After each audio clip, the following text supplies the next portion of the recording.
Assalamualaikum warahmatullahi wabarakatuh dan salam sejahtera. Sebuah masjid yang dinamakan sebagai Masjid Jamek Cina akan dibina di Bandar Botani Kelang, Selangor dengan keluasan 2.98 ekar yang boleh memuatkan seramai 1,000 orang jemaah. Masjid dengan seni bina tradisi Cina ini akan dihiasi dengan kaligrafi Cina Islam. Berbagai kemudahan yang disediakan di dalam komplek masjid ini seperti bilik kuliah, pejabat pentadbiran, rumah pelindungan, bilik imam, kedai dan restoran. Jumlah keseluruhan kos pembinaan masjid ini adalah 30 juta ringgit. Kerajaan Negeri Selangor telah pun menyumbang sebahagian besar peruntukan bagi pembinaan masjid ini. Baki sebanyak 11 juta lagi perlu dibiayai melalui sumbangan tuan-tuan dan puan-puan dan boleh disalurkan kepada Persatuan Cina Muslim Malaysia (MECMA). Dan masjid ini dijangka siap pada Mei 2022. Untuk mendapatkan maklumat lanjut dan menyumbang, sila hubungi nombor yang tertera di bawah ini. Sekian, terima kasih. Life's a challenge, but you will succeed. Take control of how you feel.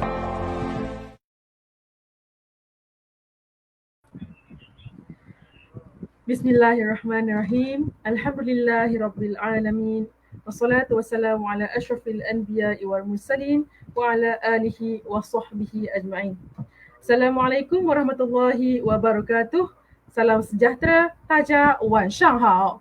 Alhamdulillah, bersyukur kehadrat ilahi kerana kita dapat bersama-sama bersemuka secara norma baharu untuk membincangkan topik yang sangat dekat dengan kehidupan kita. Baik, semoga semuanya sihat dan sentiasa berada dalam keadaan yang selamat. Bagi anda semua yang sedang menonton, boleh like dan share live ini supaya lebih ramai boleh mendapat maklumat mengenai topik yang akan dibincangkan pada malam ini. Saya Amira Sofiaci, Chu Mei Li, moderator anda untuk malam ini. Baik, seperti yang anda tahu, kita semua amat berbesar hati kerana pada malam ini adanya seorang youth mentor yang bersama-sama dengan kita untuk berkongsi pengalaman dan maklumat serta menjawab persoalan mengenai perkara yang amat dekat dengan kita, terutamanya belia. Dengan segala hormatnya, saya memperkenalkan Brother Aiman Azlan, youth mentor dan penceramah kita pada malam ini. Apa khabar, Brother Aiman? Khabar baik. Apa khabar Mira? Alhamdulillah, saya sihat. Alhamdulillah. Terima kasih kepada Aiman kerana sudi bersama-sama dengan kita pada malam ini. Baik, untuk maklumat Seronok semua, berada di sini. Terima kasih. ya, sama-sama. Untuk maklumat semua, Brother Aiman Azlan merupakan seorang pakar motivasi yang lebih 10 tahun pengalaman, terutamanya penglibatan dengan golongan belia. Dan rumah beliau telah pun bertangga dan telah dikurniakan dengan 2 orang anak lelaki. Beliau merupakan graduan daripada graduan Honours Bachelor of Science, Biology and Psychology di University of Toronto, Canada. Beliau sangat bergiat aktif sebagai content creator dan sentiasa memberi inspirasi kepada audiens dengan mesej yang amat bermakna, iaitu Own Your Life. Beliau juga merupakan seorang penulis buku yang terkenal dan antara buku hasil karya beliau yang sangat terkenal termasuklah Hidup Penuh Erti, Cerita Dari Hati, The Other Side of the Coin, Bercinta Selepas Nikah Bukan Cinta Monyet, Unshakable, How to Be Confident When You're Nervous, How Are You, Unbreakable, How to Prepare Yourself for Being Strong Relationship, dan juga yang terbaru, Unfollow the Flow. Baik, okey. Hari ini kita nak santai-santai je, relax-relax je dekat rumah sambil bersama-sama dengan keluarga dan rakan-rakan. Sambil-sambil tu kita mendapat ilmu mengenai perkara yang sangat penting dan sangat dekat dengan kita, iaitu mengenai focus and control. Okey. Baiklah, saya pun tak nak bercakap panjang kerana saya yakin semua pun dah tak sabar nak mendengar perkongsian daripada Encik Aiman Azlan. Baik, sebelum itu saya ingin memaklumkan, sekiranya anda yang menonton ini mempunyai apa-apa persoalan, boleh terus type di ruangan komen di bawah dan insyaAllah kita akan bawakan kepada sesi Q&A nanti. Baiklah, tanpa melengahkan masa, saya dengan berbesar hati ingin menjemput Brother Aiman Azlan untuk memulakan sesi diskusi Youth Talk, Focus and Control. Dengan segala hormatnya, Brother Aiman dipersilakan. Terima kasih. Assalamualaikum warahmatullahi taala wabarakatuh kepada semua. Harap-harap semua sihat bersama keluarga ataupun mungkin di tempat lain. dan semuanya boleh bersama kita pada malam ini. So, fokus kita malam ni adalah tentang focus and control. Tujuan kenapa topik ini dipilih adalah untuk nak membantu khususnya yang muda-muda kat luar sana tu tentang fokus kehidupan dan juga tentang apa yang kita boleh kawal dalam kehidupan. Sebab tu focus and control. Dan kita akan kaitkan malam ni dengan benda skill, dengan matlamat hidup, dengan keyakinan diri, dengan apa hala tuju kehidupan kita. So, saya fikir itu adalah benda yang quite basic, asas dalam kita nak membicarakan tentang anak-anak muda insya-Allah. Dan untuk sesi kedua nanti akan ada 1 jam lebih kurang, tengok kepada masa lah. 1 jam lebih kurang untuk Q&A. Jadi, anda yang tonton sekarang ni secara live, make sure anda tulis soalan-soalan anda di bahagian komen kat bawah.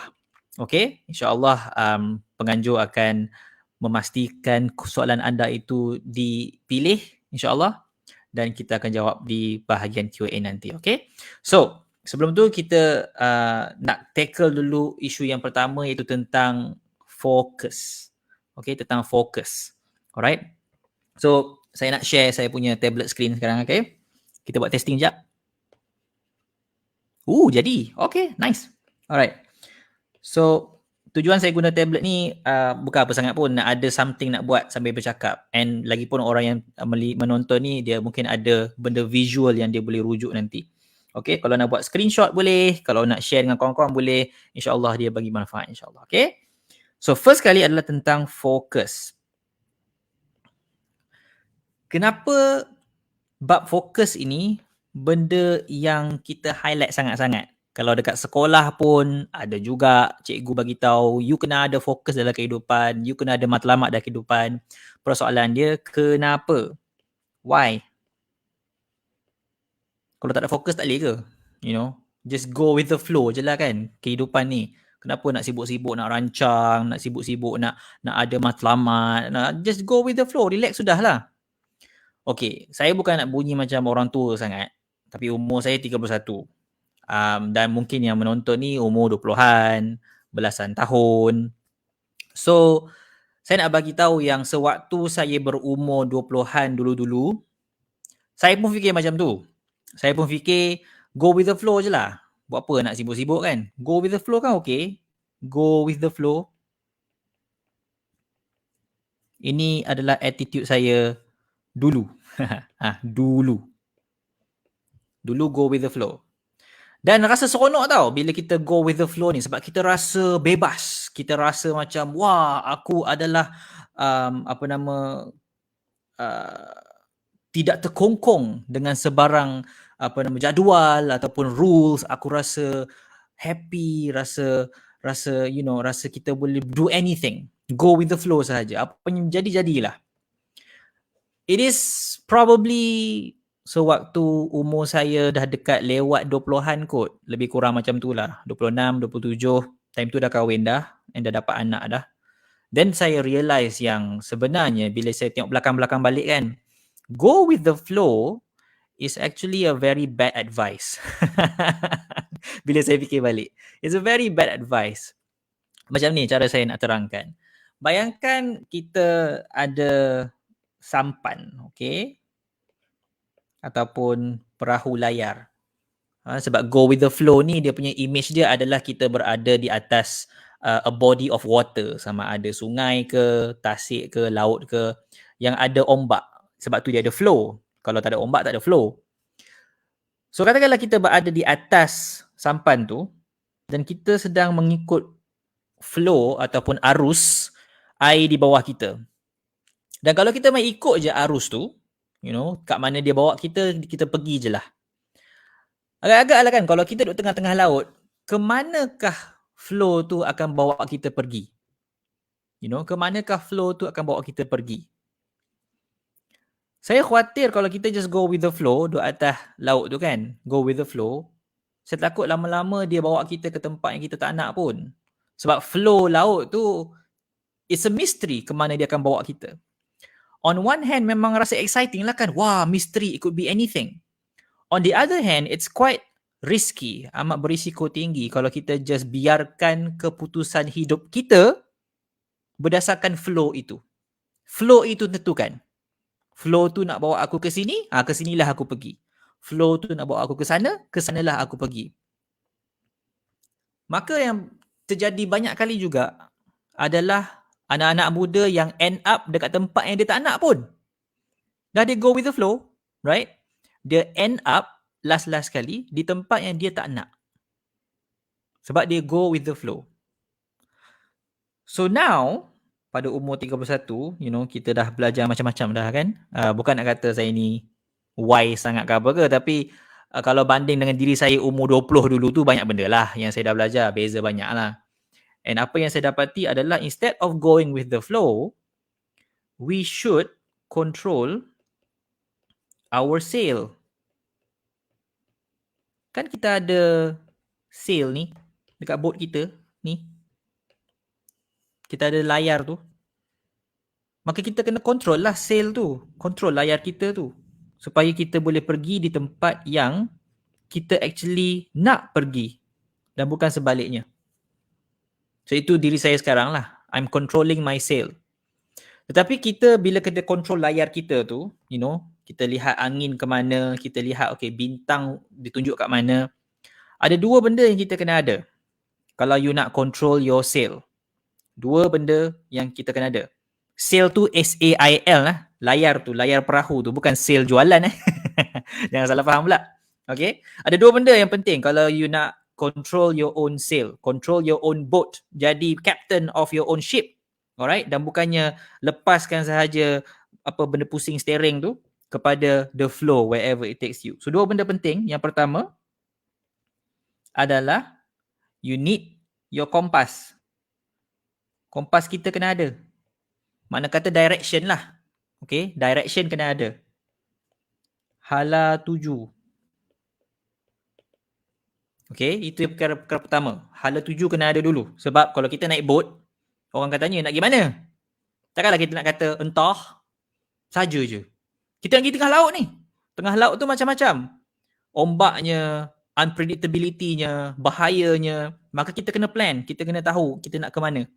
Okay. So kompas kena ada. Dua, navigasi. Maknanya kenalah ada skill untuk nak control kita punya perahu tu supaya kita boleh ikut angin seperti mana kita plan, kita boleh tuju kepada arah bintang seperti mana yang kita plan. So itu perlukan skill. Sebab kalau tak ada skill nak control perahu tu tak jadi juga. Ada hala tuju bagus dah, tapi tak reti nak control perahu. So tak jadi juga. So ke mana saya nak pergi bawa anda dengan analogi ni? Ke sini. Okay. Mungkin siapa yang jenis yang suka analogi tu dia tangkap cepat lah. Tapi ada orang dia mungkin tak dapat visualize analogi tu. Maka saya bagi tahu terus. What's the point? Poinnya apa? Poinnya adalah satu. Matlamat. Dua. Skill. Skill untuk nak capai matlamat tu. First kena ada matlamat. Okay, kena tahulah nak bawa perahu tu pergi mana. Dan kedua kena ada skill nak bawa perahu tu pergi ke tempat yang kita nak pergi tu. Dalam kehidupan, kita tak kisahlah umur berapa pun. Anda 15, anda 20, anda 30, anda 40, tak kisahlah anda 70 sekalipun. Still kena ada this idea ke mana aku nak bawa kehidupan aku pergi. Kerana kita, dalam kehidupan kita ni, kita ada limited time tau. Kita ada limited time. Dan time kita tu, limited setakat mana, tiada siapa tahu. Saya ulang balik. Masa kita tu, yang terhad itu, tiada siapa tahu terhad setakat mana. Kerana saya ataupun anda, tak boleh nak bagi tahu yang masa saya atas muka bumi ini setakat ni sahaja. Mana boleh saya bagi tahu benda tu sebab saya tak tahu. Saya tak tahu. Adakah masa untuk saya esok? Saya tak tahu. Anda pun sama, semua orang sama macam tu. Kita tahu masa kita terhad. Itu fakta. Cuma kita tak tahu terhad setakat mana. Ada orang mungkin dia boleh sampai umur 70, mungkin 100. Ada orang umur 20 sudah berakhir di situ. ataupun mungkin lebih awal lagi. So disebabkan ada that sense of urgency, ada rasa di mana kita sedang mengejar masa, kita sedang berlawan dengan masa dan kita tahu masa kita limited, maka itu perlunya ada fokus. Right? Sebab 24 jam kita ni yang kita ada sehari tu, kita mana boleh buat semua benda dalam 24 jam tu. Betul tak? Dalam 24 hours kita tu, kita semua ada 24 jam. Kan? Masa kita sama je sehari. Tetapi dalam 24 jam ini, takkanlah kita nak buat semua benda itu, ini, itu, ini, itu, ini, itu, ini. Kita tidak akan ada cukup kudrat, tenaga dan juga masa untuk nak buat semua benda. Oleh sebab itu, perlulah kita fokus nak buat apa sebenarnya. Memang mungkin disebabkan darah muda kita ke kan, kita rasa macam I want to save the world, I want to change the world, I want to do everything and anything. Semangat itu bagus. Saya tak nak hilangkan semangat tu. Cuma semangat tu perlu kita channel ke arah something yang spesifik. Nanti kita akan bincang something spesifik tu apa. Kita akan bincang pasal minat, skill, career kemudian. Tapi nak fahamkan dulu tentang konsep ini. Konsep matlamat. Alright? Konsep matlamat. Matlamat macam mana kita nak bina. Okay? Dan dia bukannya benda yang kita kena bina sekarang. Bukan yang nak kata by the time program ni habis semua orang kena ada matlamat. No. Don't do that to yourself. Jangan rushing sangat. Okay? Setiap orang dia ada dia punya time frame masing-masing. Ada orang umur 20, 18, mungkin lagi awal, dia dah tahu dah apa dia nak buat. Macam individu macam ni saya pernah jumpa. Contohnya kawan saya waktu sekolah menengah. Dia sejak sekolah menengah lagi, dia dah set dah dalam minda dia, aku nak jadi saintis. Dalam bidang sekian, nak buat sekian. Ini sekolah menengah Sekolah menengah. Dia sudah pun ada that vision. Dan sampailah ke hari ni, umur dia sama umur macam saya, 31, dia konsisten. Itu yang dia cakap dia nak buat, 20 tahun yang lalu, 15 tahun yang lalu, itulah yang dia buat exactly sekarang. Ada orang macam tu. Ada orang dia memang dah jelas dah. Masya Allah, tak apa. Tapi ada orang macam saya ni sebagai contoh, ambil masa sikit nak tahu apa yang saya nak buat ni sebenarnya dengan kehidupan saya ni. Dan mungkin ramai di luar sana yang sedang menonton ni, anda juga sama. Anda juga sedang masih lagi berfikir, menilai, masih lagi eksplorasi untuk nak figure out apa yang aku nak buat dengan kehidupan aku. Dan kita, saya kata siap-siap, kita geng. Saya waktu sekolah menengah masih lagi mencari-cari, tak sure lagi nak buat apa. Adalah sedikit idea tu tapi tak sure lagi. Masuk college, sama juga, still tak sure nak buat apa, tapi adalah sedikit idea. Idea tu still ada, tapi tak sure. Tak sure, itu point dia, tak sure. And then masuk university, still tak berapa nak sure sangat, tapi adalah sedikit idea. So itulah saya hanya ikut sedikit idea saya tu, ikut minat saya, ikut kecenderungan saya, ikut skill saya. Itu kita akan bincang nanti. Untuk nak figure out apa yang saya nak sebenarnya, matlamat saya tu. So matlamat, jangan kita fikir kena settle sekarang. No. Dan jangan juga fikir matlamat tu dia ada kaitan dengan umur. Itu satu lagi tak ada kaitan dengan umur. Janganlah kata umur dah 40 tak ada matlamat lagi. Teruk betul. Jangan kata begitu.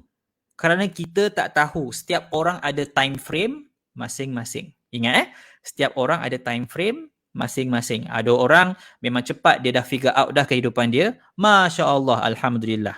Teruskan. Tapi ada orang dia perlukan sedikit masa. Analogi, kalau siapa suka analogi, saya suka analogi, itu memang jenis saya lah. Analogi yang saya suka bagi adalah ibarat buah atas pokok. Buah atas pokok, kalau siapa yang mungkin duduk kat kampung, biasa dengan pokok-pokok ni kan, macam kat Perlis ni, antara yang famous adalah pokok harum manis, right? Buah atas pokok tu, tidak semua buah itu masak pada waktu yang sama. Perasan tak?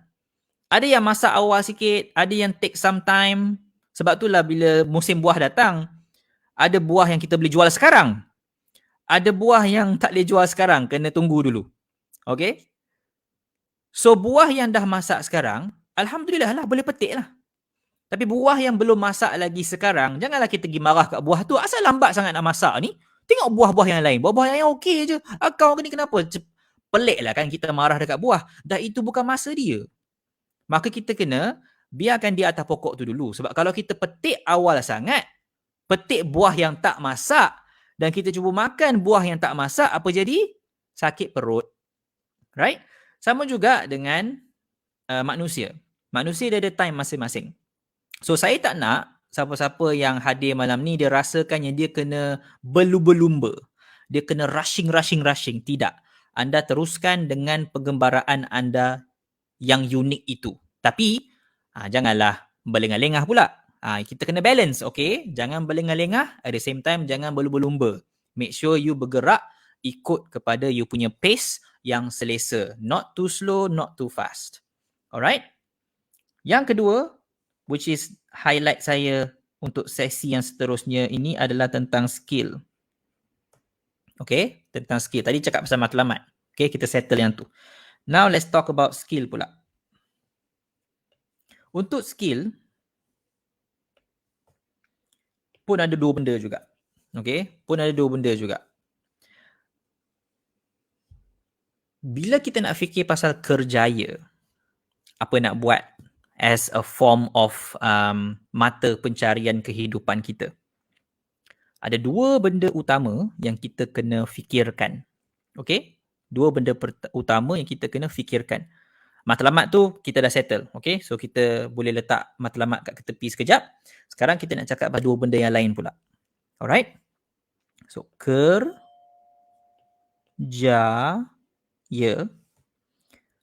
ada dua perkara yang kita kena fokus. Pertama adalah kemahiran. Maksudnya sekarang ni, kemahiran anda sekarang. Okay? Bukan kemahiran anda yang anda nak belajar nanti. Okay? Itu kita boleh bincang kemudian. Tapi kemahiran anda sekarang. Dan kedua adalah kesukaan. Ataupun minat lah kita panggil. Dua benda. Dan kenapa dalam dua benda ni saya highlight kemahiran dahulu baru minat? Kerana bila kita cakap pasal kerjaya ni apa? Kerjaya ni apa? Kerja tu apa? Kerja kalau ikut kepada definisi yang saya pegang adalah apa-apa sahaja yang anda buat yang skill based untuk nak menyelesaikan masalah orang dan orang itu dengan happy-nya sanggup bayar you untuk selesaikan masalah tersebut. Itulah dia kerja. Kerja is about problem solving. Kalau you ambil definisi ni dan you apply kepada sebarang jenis kerja, saya boleh almost guarantee lah definisi ini akan match. Contoh, cikgu. Kerjaya seorang guru, dia menyelesaikan satu masalah. Masalah apa? Masalah nak mendidik anak bangsa. Kena ada somebody untuk buat benda tu. Itu satu masalah. Kalau tiada orang yang buat kerja tu, maka masalah. Masalah dia macam mana nak anak-anak kita ni dididik. So, kena ada cikgu. Cikgu menyelesaikan masalah itu. Okay? Siapa ada contoh lain boleh letak kat komen kat bawah. Alright? Engineer. Engineer juga menyelesaikan masalah dalam masyarakat. Alright, kalau engineer civil sebagai contoh, dia buat jalan raya, dia buat pengangkutan, dia make sure apa infrastruktur kita okey, kerana tanpa ada orang yang fokus benda tu, mungkin infrastruktur kita tak lengkap, mungkin infrastruktur kita tak boleh maintain, mungkin akan ada bahaya yang berlaku menyebabkan orang cedera. So adanya mereka ini, mereka menyelesaikan masalah itu. Tapi jangan kita limitkan hanya kepada pekerjaan-pekerjaan yang kita panggil sebagai like pekerjaan famous ni kan. Doktor, engineer, lawyer. Memang pekerjaan itu pekerjaan yang mulia. You know, mana-mana pekerjaan yang halal tu kira mulia lah. Tetapi jangan kita lupa pekerjaan-pekerjaan yang mungkin kita tak pandang sangat juga penting. Sebagai contoh, anda dekat universiti, waktu anda lapar anda pergi mana? Anda pergi dekat kafe. Anda pergi cari makan dekat kampus tu. Ataupun kalau anda tak duduk kat kampus, anda keluar cari makan. Kadang-kadang tu mungkin bukan di restoran, anda pergi kat tepi jalan. nampak ada makcik-pakcik jual. Ketahuilah mereka juga menyelesaikan masalah. Masalah apa? Anda lapar. So mereka menyelesaikan masalah itu dan anda bayar mereka kerana mereka menyelesaikan masalah itu. Itulah pekerjaan. So persoalan saya kepada anda sekarang adalah, apakah kemahiran anda yang anda ada sekarang yang anda boleh gunakan untuk selesaikan masalah orang? Dan saya tahu, sebab saya dah buat kerja ni lama dah, pasti akan ada beberapa orang antara kita ni yang fikir, tapi aku satu skill pun tak ada. Okay? Kalau anda fikir macam tu, maka nasihat saya adalah think smaller. Pelik kan? Selalu orang kata think bigger, kena fikir besar. Tapi kadang-kadang kita mungkin fikir terlalu besar sampai ke tahap kita rasa kita ni terlalu kecil. Which is not good. So think smaller. Macam saya cakap, makcik tepi jalan tu pun, dia ada pekerjaan di mana dia menyelesaikan masalah kita. Maka dia berharga dalam masyarakat. Jangan pandang rendah kat dia. Macam mak saya sebagai contoh, dia pernah bagi saya satu pengajaran yang saya masih ingat sampai ke hari ini. Saya dapat pengajaran ni waktu saya di sekolah rendah kot, ataupun sekolah menengah, awal sekolah menengah. Saya tak apa ingat umur saya waktu tu berapa. Tapi saya ingat saya balik ke rumah daripada sekolah, mak saya ambil saya. Dan kami lalu dekat taman kami tu.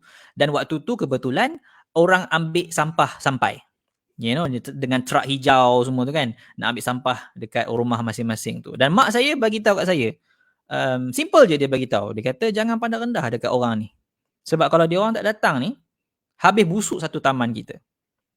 Dan waktu tu saya dah mula didapat dah that information yang pekerjaan ni jangan kita pandang rendah. Nampak dia macam dia pungut sampah saja, alah benda lekeh, benda yang remeh saja. Actually kalau dia tak buat benda tu, you know, kalau ikut pengajaran mak saya, habis satu taman tu. So hargailah semua pekerjaan.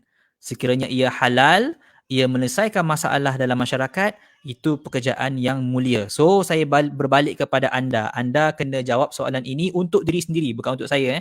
Apa kemahiran yang anda sudah ada sekarang yang anda boleh gunakan untuk selesaikan masalah keliling anda? Tengok dekat taman anda ke, dekat sekolah anda ke, dekat universiti anda ke, pasti ada masalah yang anda boleh tolong selesaikan ataupun tolong kurangkan kesusahan orang. Alright? And then fikirkan juga tentang anda punya kesukaan. Okay? Anda mungkin ada pelbagai kemahiran. Most probably anda ada banyak lah. Bukan satu kemahiran sahaja. Because kalau anda hanya ada satu kemahiran, tak boleh survive lah dalam kehidupan ni kan. Anda reti banyak benda. Anda reti bercakap, anda reti memasak, anda reti bersukan, anda reti, kemahiran. Semua itu adalah kemahiran. Sebab tu saya kata, think smaller. Jangan fikir benda-benda besar sahaja dikira sebagai kemahiran. Tidak. Apa-apa sahaja yang boleh membantu masyarakat, boleh menyelesaikan masalah, dikira sebagai kemahiran penting. Alright? Walaupun mungkin orang tak pandang penting. Tapi bagi saya pandang penting lah. Ini pengajaran daripada mak saya bertahun-tahun yang lalu. Anda fikirkan juga pasal minat anda. Contoh, kalau anda dapati yang anda suka memasak dan suka anda jual masakan anda tu, kawan-kawan beli, anda suka. Right? Anda ada kemahiran memasak satu dan anda suka memasak tu. Dan dua benda ini, kombinasi dua benda ini, inilah yang boleh menjadikan kerjaya,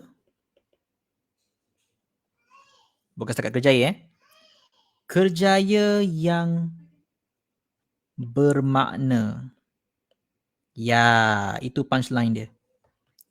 Sebab kita tak nak sekadar ada kerjaya. Memanglah, ada ketika tu itulah yang fokus kita. Sebab mungkin nak duit, nak support family kan, nak bayar bil. Tak ada masalah. Tak ada masalah benda tu. Nak kerja untuk duit, tak ada masalah. Asalkan halal, no problem. Tetapi in the long run, saya cakap ini adalah masa panjang, jangka masa yang panjang. Kita perlu untuk membina kehidupan kita ke arah kerjaya yang bermakna. Bermakna ni maksudnya apa? Maksudnya kita really enjoy buat benda tu. Letih-letih juga. Ada hari mungkin sakit hati. Ada hari ada masalah. Itu biasa. Itu normal. Tetapi overall masih lagi rasa puas, rasa puas. Okay? Dia ada dua benda yang kita kena pandai bezakan. Satu, ini satu sign lah, satu tanda, okay? Satu tanda kerja yang bermakna. Tanda. Ini just one of the litmus test sahaja, okay? One of the litmus test. It's not the only litmus test. It's one of the litmus test, okay? Litmus test saya adalah letih, okay? So ada dua jenis letih. Anda cuba identify, anda letih apa? Satu, saya panggil letih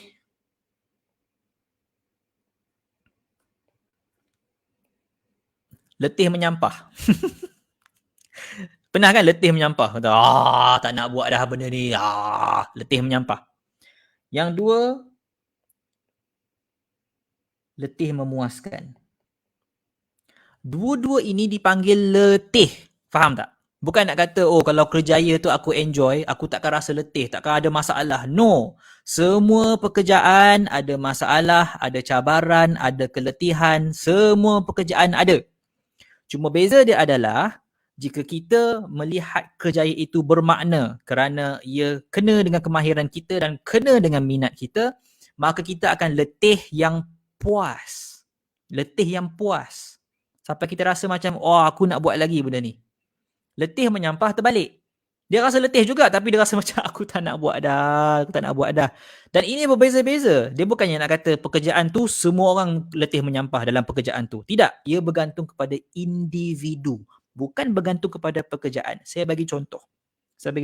Okay? Ini adalah contoh yang terakhir sebelum kita habiskan sesi ini untuk kita break sekejap. Sebab tak naklah tepu sangat. Alright, saya bagi contoh. Kita gerak belah sini pula. Contoh doktor. Sekarang amat relevan lah kerana COVID-19 dan sebagainya. Alright. Kerja sebagai seorang doktor, saya bukan doktor tapi saya ada kawan-kawan yang doktor. So saya dengar kisah-kisah daripada mereka lah. Kerja sebagai seorang doktor, yang saya tahu for sure long hours. Siapa yang doktor kat sini boleh kongsi tak dekat bahagian komen kat bawah tu. Betul tak long hours? Saya dengar ada sampai kena on call dekat hospital 24 jam, mungkin lebih daripada itu 36 jam dan sebagainya. Kena on call dekat hospital. And then bila ada emergency, katakanlah dekat rumah kan, ada emergency, orang call, kena pergi hospital terus. Long hours ya. Kerja doktor, long hours. High pressure. Pressure yang amat tinggi. Obviously lah kan, especially kita berada dalam situasi COVID-19 ni, pressure yang amat tinggi. Sebab orang sakit ramai, kita ada pandemik virus yang senang berjangkit.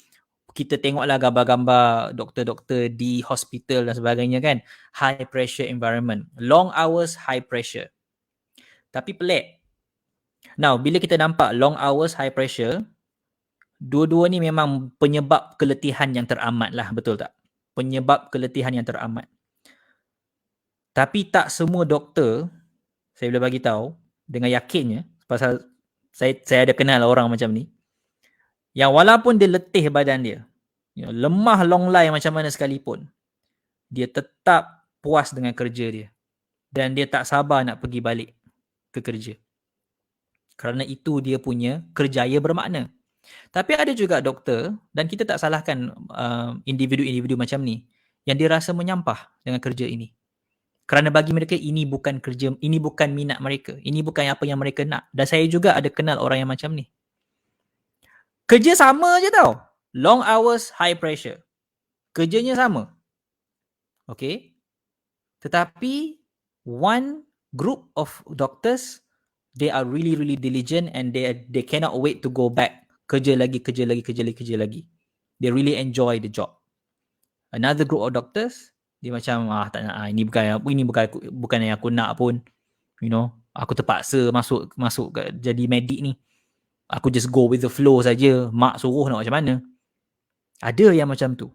Sampai ke tahap dah jadi doktor berlesen, masih lagi rasa pahit dengan pengalaman tu dan dia tak nak pun jadi doktor.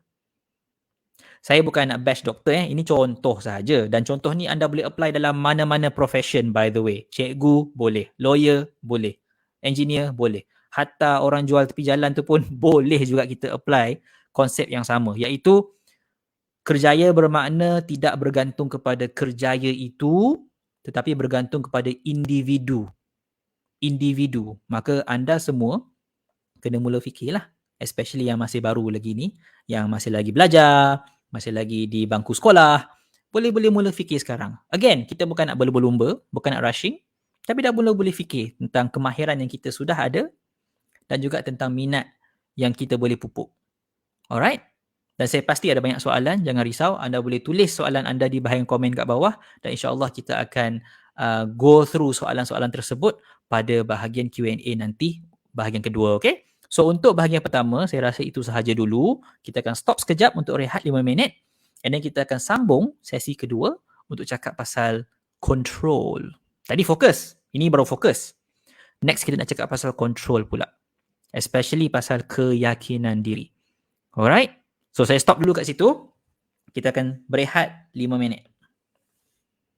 Okay, kita tulis kat sini. Rehat 5 minit. Okay.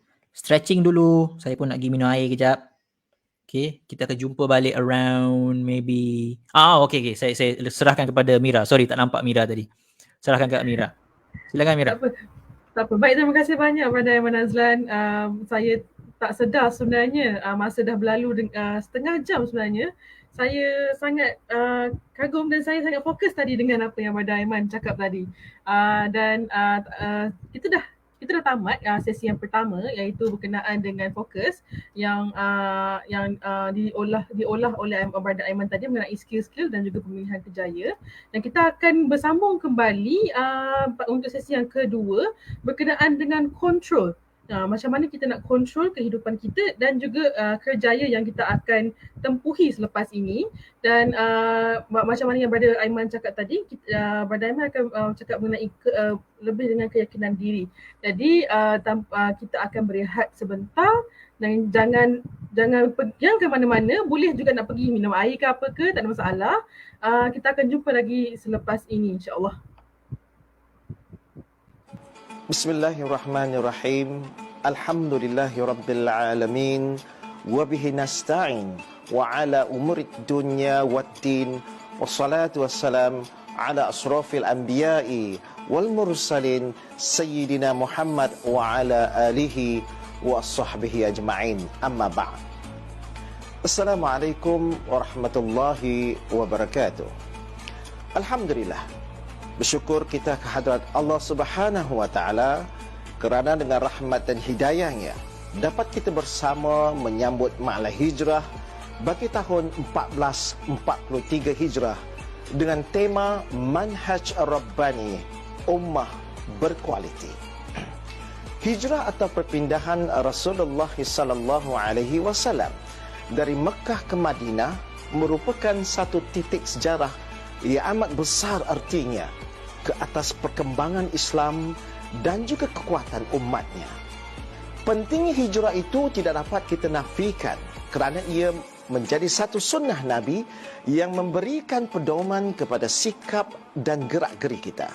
Antaranya ialah hijrahlah kedudukan umat Islam telah berubah. Kalaulah sebelum hijrah mereka telah dihina, diseksa dan dihalang daripada melakukan tuntutan agama, maka setelah berhijrah Rasulullah sallallahu alaihi wasallam dan umat Islam pada ketika itu tidak lagi menerima penghinaan dan penyiksaan.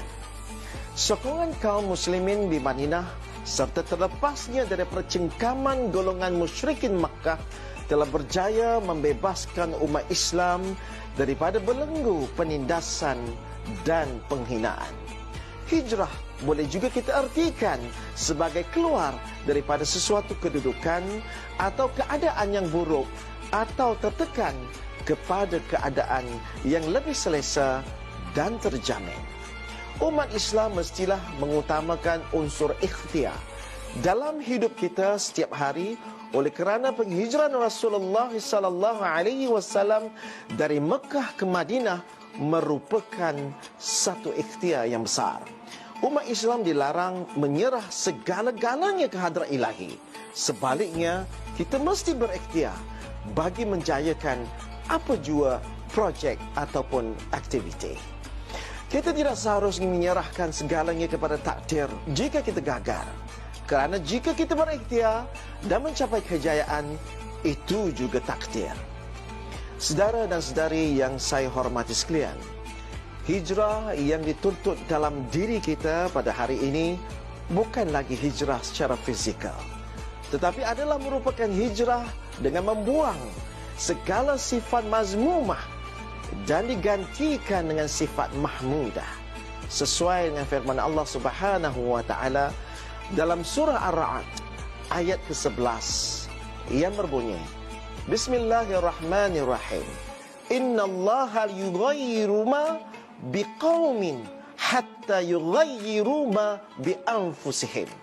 Yang bermaksud, sesungguhnya Allah tidak akan mengubah keadaan sesuatu kaum sehingga mereka mengubah keadaan mereka sendiri. Rasulullah SAW pernah bersabda, orang Muslim adalah orang yang menyelamatkan orang Muslim dengan lidah dan tangannya. Orang hijrah adalah orang yang berhijrah daripada sesuatu yang dilarang Allah Subhanahu wa taala. Hadis riwayat Bukhari daripada Abdullah bin Amr. Berpandukan kepada semangat dan pengertian hijrah ini, maka umat Islam hari ini hendaklah mengukuhkan semangat dan ketabahan hati dalam meneruskan kehidupan dalam apa jua bidang, terutamanya dalam keadaan cabaran pandemik COVID-19 yang sedang melanda kini.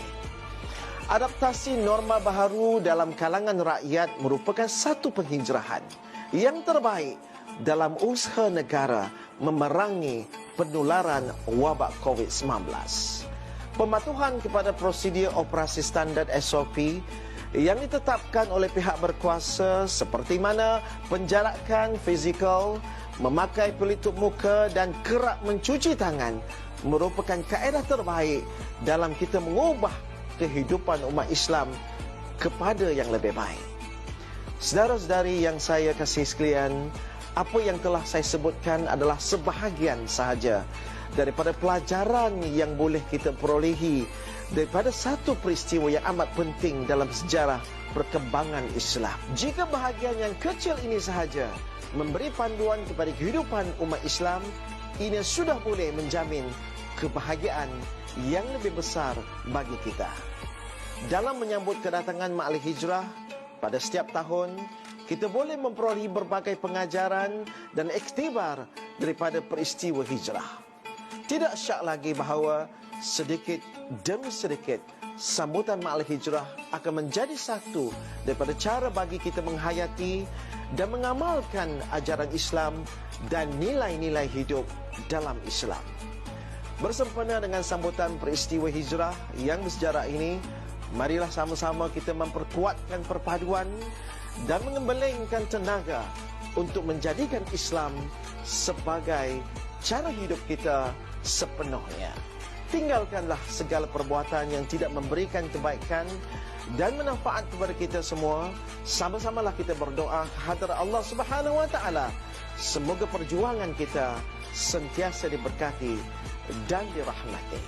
Selamat tahun baru 1443 Hijrah. Wabillahi taufiq wal hidayah. Wassalamualaikum warahmatullahi wabarakatuh.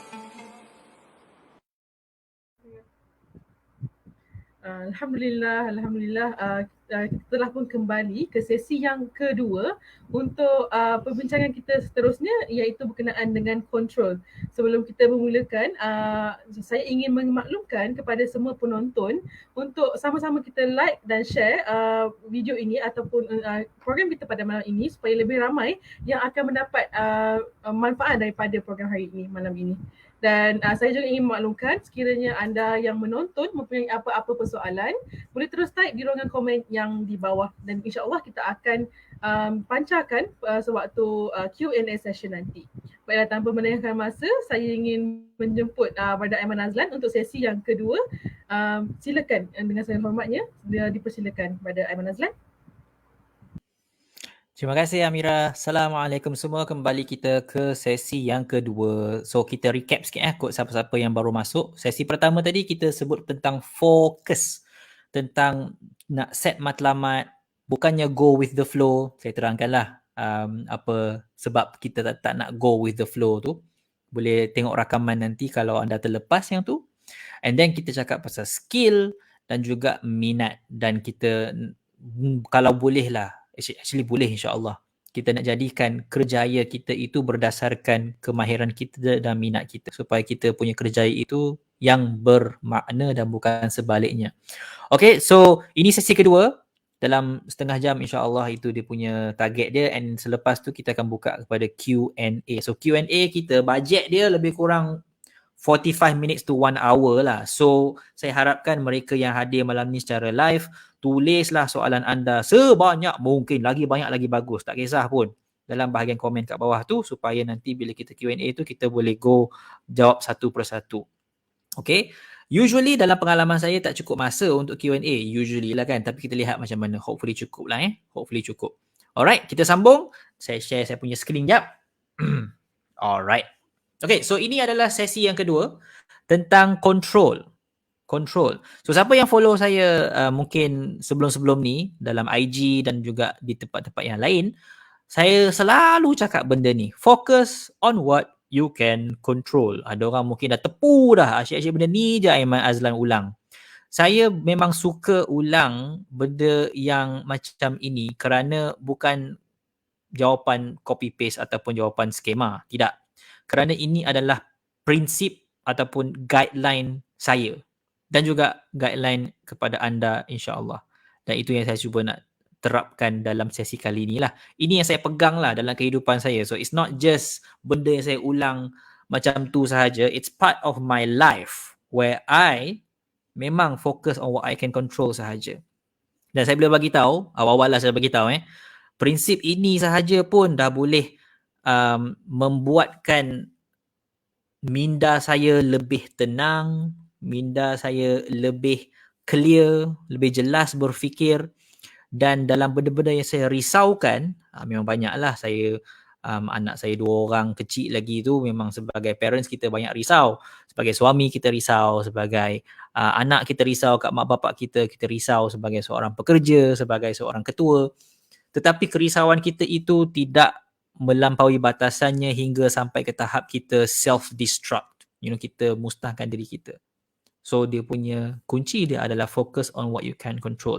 Dan untuk kali ini saya nak fokus benda yang amat penting yang semua orang saya fikir kena ada, iaitu keyakinan diri. Keyakinan diri.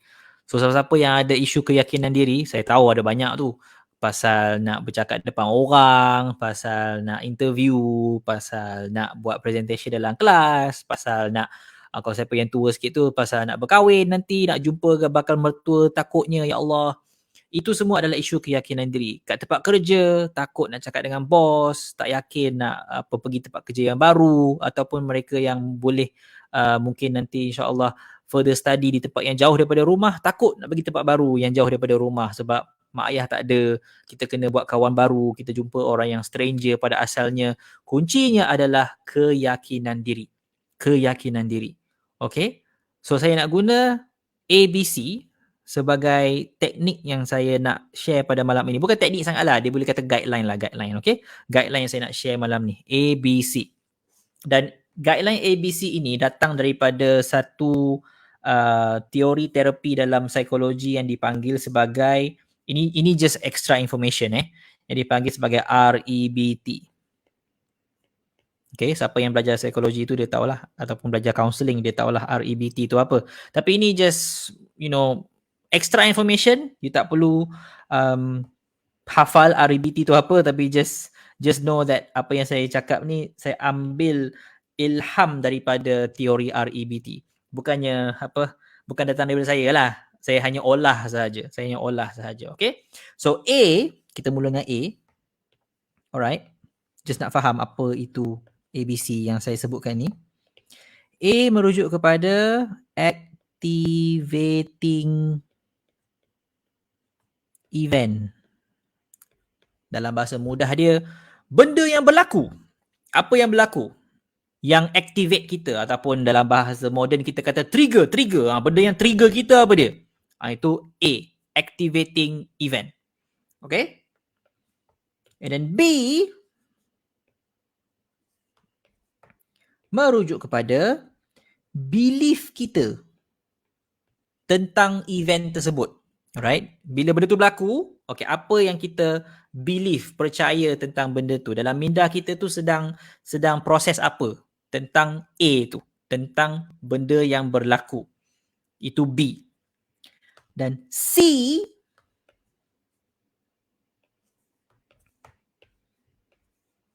consequence.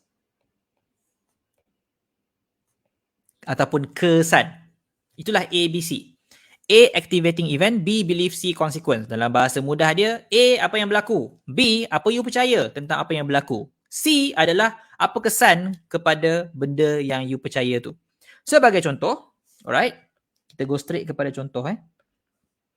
Activating event. Dapat B minus. Tu dia. Mungkin ramai boleh relate kot. Result dapat teruk. B minus dapat dalam exam dia. Itu yang berlaku.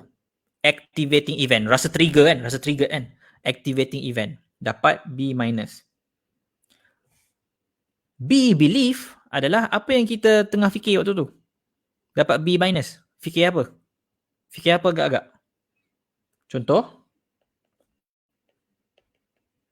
Aku tak pandai.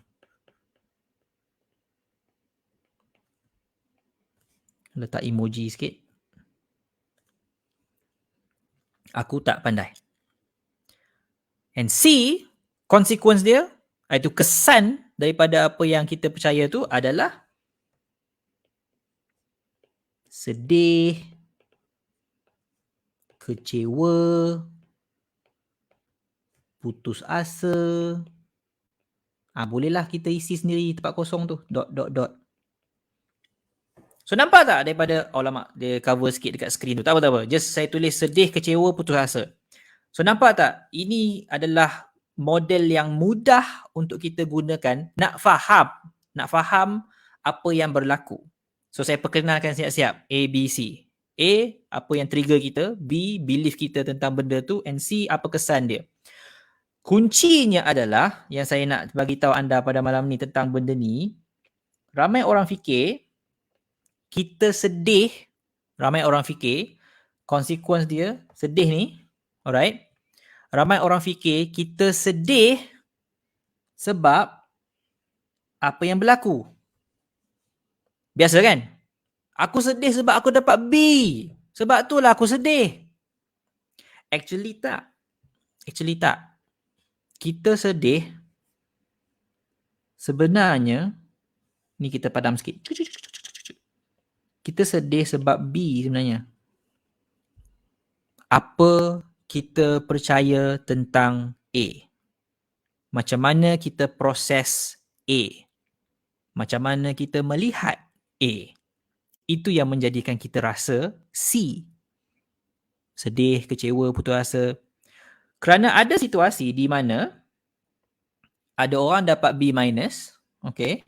Kita guna contoh yang sama. Dapat B minus juga. Okay. So result sama ni. Okay. Kita buat sama je. Result sama. Dapat B minus. Tapi instead of dia rasa sedih, dia rasa syukur. Taklah bangga, because B minus tu obviously bukanlah result yang bagus sangat kan. Kita fahamlah B minus tu bukan result yang bagus sangat. Kita target A. Tapi bagi individu ini, instead of dia rasa sedih, kecewa, putus asa, dia rasa syukur. Macam mana tu? Padahal result sama je macam individu yang sebelum ni. B minus. Kerana apa dia rasa itu bukan disebabkan apa yang berlaku ni. Okay? Bukan disebabkan apa yang berlaku ni. Dia ada something in the middle tu. Yang B tu kunci dia. B tu. Ini kunci dia. Belief dia tu. Yang menyebabkan dia rasa syukur sebenarnya. Dan bukannya kecewa dan putus asa. Apa yang dia believe?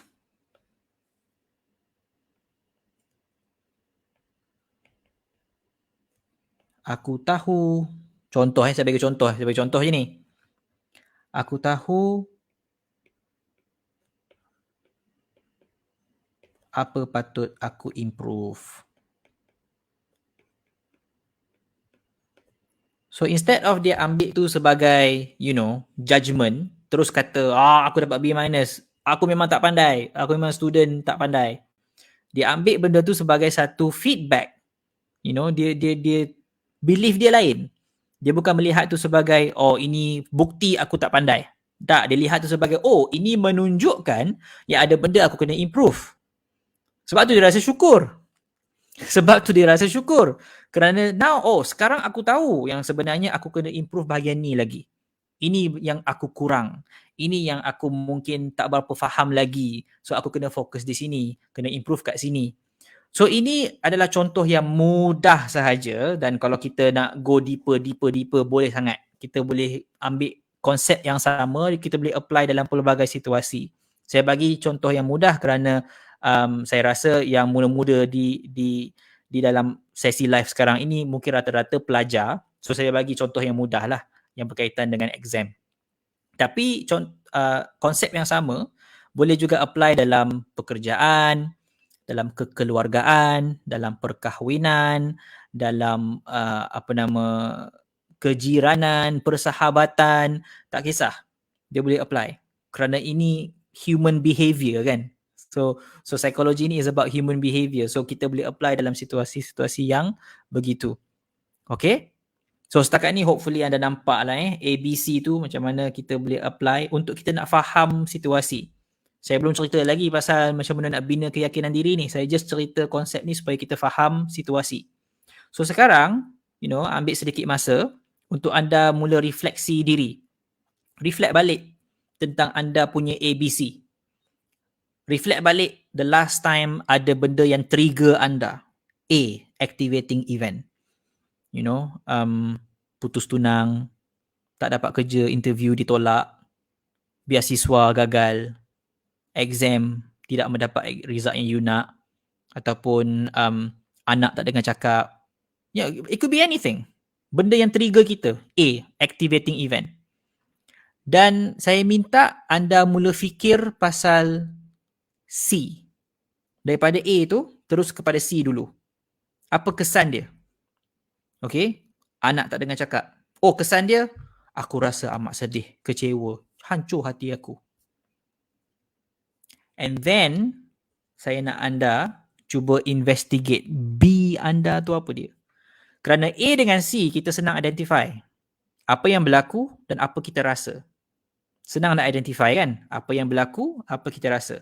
Yang berlaku adalah, aku kena jadi MC hari ni. Sorry Mira. Aku kena jadi MC hari ni. Itu yang berlaku. Organisasi ni pilih aku jadi MC. Maka C dia adalah aku rasa nervous. Aku rasa gemetar. Aku rasa macam mana kalau aku silap. Macam mana kalau aku gagal. Macam mana kalau orang tidak rasakan program malam ini berjaya. So A dan C. Tapi B ini tak semua orang aware. Okay, B ini tak semua orang aware. Sebab benda ni kadang-kadang dia jadi automatic je. Dia jadi macam tu saja. Kita tak sedar. Tetapi pokok pangkal dia adalah sedar ataupun tidak. Sedar ataupun tidak. B itu efek C. B itu memberi kesan iaitu C. Maka antara dua pilihan. Sama ada kita nak terus jadi tak sedar. Autopilot sahaja. Semua benda automatik je. Lebih baik kita mula cakna. Kita mula fikir dan kita mula sedar apa yang kita sedang fikirkan sebenarnya. So itulah yang menjadi poin utama pasal keyakinan diri.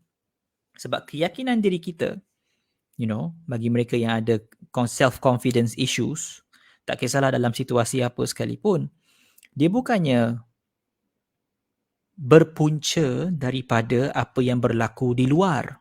Tidak. Dia bukan berpunca daripada A itu semua benda yang di luar. Activating event. Benda kat luar kita. Orang kata kat kita, orang pandang kita semacam, kita dapat atau tak dapat sesuatu, ataupun sesuatu berlaku kepada kita atau tak berlaku kepada kita. Itu semua adalah benda di luar. Activating event. A. Itu bukan penentu keyakinan diri.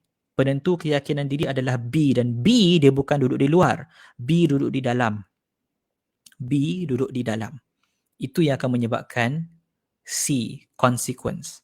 Malam ni kita cakap ABC je. ABC je. Itu yang menyebabkan C itu. So sekiranya kita boleh, number one, sedar B kita apa, dan kita boleh belajar untuk control B kita itu, maka kita juga boleh control kita punya keyakinan diri, confidence kita. Itu point dia.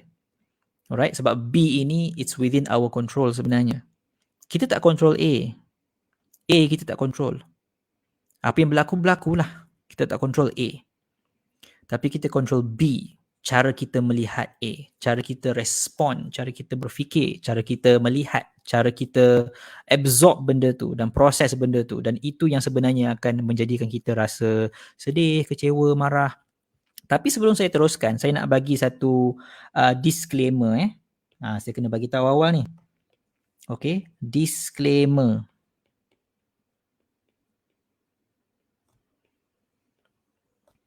Okay, saya kena tulis awal-awal disclaimer ni sebelum saya teruskan. Saya takut ada orang salah faham. Disclaimer, okay. Ini tidak apply dalam situasi, saya kena tulis satu-satu. Mental illness. Okay, saya kena bagi tahu disclaimer siap-siap. Ini tak apply dalam situasi mental illness. Maksudnya apa? Maksudnya jangan ambil apa saya sebut ini sebagai kaedah mudah untuk mengatakan, oh kalau macam tu settle lah depression kan. You guna ABC je. Settle lah depression kan. No. Itu tak semudah itu. Okay, apa yang saya sebut ini adalah untuk situasi yang tidak ada kaitan dengan sebarang penyakit. Sebab mental illness ni adalah penyakit tau. Okay, sebab tu nama dia illness. Tada, illness.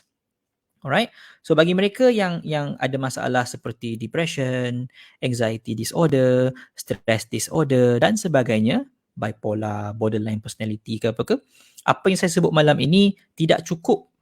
Sebenarnya ia amat-amat tidak cukup. Anda perlukan bantuan profesional. Okay, so dalam kes yang macam ni, saya sarankan, okay, jumpa psikiatris. Apa eja ni? Tak erti eja betul. Sorry. Psikiatris. Doktor psikiatris. Ataupun psikologis. Atau at least jumpa kaunselor. Okay. Ini anda boleh jumpa dekat hospital, dekat LPPKN, dekat JPA, dekat mana lagi? Dekat universiti ada pusat kaunseling. So rujuklah mereka ini ya. So saya bagi tahu disclaimer ini kerana saya tak nak orang salah faham mengatakan, oh kalau macam tu senanglah nak settle isu-isu berkaitan mental illness. Tidak. Dia macam ni. Kalau orang tu dia dah ada diabetes. Nasihat mudah sekadar nak kata, oh kalau macam tu kurangkan gula lah bang. Mana cukup? Kerana dia sudah ada diabetes. Faham tak? Dia sudah ada diabetes. Maka tak cukup sekadar nak kata kurangkanlah gula tu. No, dia perlukan doktor. Dia perlukan ubat. Okay, sama juga dalam kes mental illness. Alright? Dalam kes mental illness. So harap-harap anda semua jelas yang itu sebelum saya teruskan. Okay? Jelas So ingat disclaimer ni. Alright? Disclaimer ni apply dalam semua benda saya cakap malam ni. Alright, kita teruskan. Okay, kita teruskan. So kunci dia di sini adalah dalam B itu. B itu adalah kunci dia. Apa yang kita fikir tentang A, tentang benda yang trigger kita tu, tentang event yang berlaku. Dan B ini adalah sesuatu yang kita boleh control. Itulah topik kita pada sesi ini. We can control B. Kita boleh control B sebenarnya. Alright. Dan cara nak control B adalah kena melalui dua proses. Yang pertama, kena sedar. Yang kedua, kena debat. Okay, kena sedar, kena debat. Kena sedar dan kena debat. Okay, sedar tu sedar apa? Sedar apa yang anda fikirkan. Apa yang difikirkan.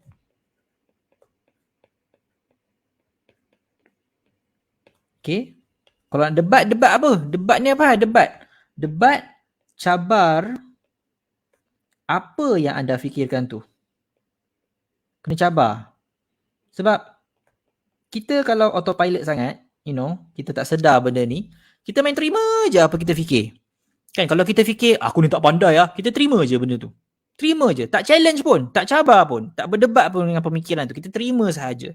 Dan kalau kita consume benda ni selalu, macam mana kita consume makanan yang tidak sihat, lama-kelamaan dia akan efek kita punya minda. Dan itu yang akan menghakis keyakinan diri kita. Dan imagine kalau benda ini berlaku tanpa kita sedar. Sekian lama kita sudah jadi habit dah untuk kata aku tak pandai, aku tak pandai, aku tak pandai, aku tak cantik, aku tak cantik, aku tak cantik. B kita itu menjadi semakin kuat, semakin kuat, semakin kuat, semakin kuat. Dan benda ni berlaku dalam jangka masa yang panjang menyebabkan dia jadi sebati dah. No wonder bila mana berlaku A, C dia terus negatif. Kerana B dia sudah termaktub berfikir begitu. Ada banyaklah situasi yang saya boleh kongsikan. Sebagai contoh, satu situasi di mana ada seorang hamba Allah ini, sejak daripada kecil, mak dia kata dia tak lawa. Sejak daripada kecil, mak kata dia tak lawa. Kulit tak putih, dia tak lawa. Dan bukan sebab mak dia tak sayang kat dia. No. Ini dilema dia tau. Bukan mak tak sayang kat dia. Mak sayang kat dia. Mak risau. Kalau dia nanti kan kulit tak putih, maka nanti mungkin susah nak dapat suami. Right? So mak dia risau atas sebab sayang tu. Tapi masalah dia adalah sayang mak itu tidak translate kepada benda yang sihat bagi anak. So just because kita sayang, tak bermakna kita akan buat benda yang sihat untuk anak. Itu sebagai seorang bapa, saya sebagai seorang ayah, saya ada 2 orang anak kan. Saya kena ingat tau benda tu. Just because saya sayang anak saya, tak bermakna semua benda saya buat itu translated as love. Sebab si anak ini, imagine daripada kecil, mak dia sebut, kan bagus kalau Angah ni putih sikit, kan bagus. Dia belilah macam-macam jenis produk yang ada. Tapi hakikat dia adalah, last sekali, anak dia rasa begitu crushed, hancur. Dia punya confidence level itu sampai ke tahap yang dia rasa memang dia tiada nilai. Dia rasa macam teruk sangat lah aku ni.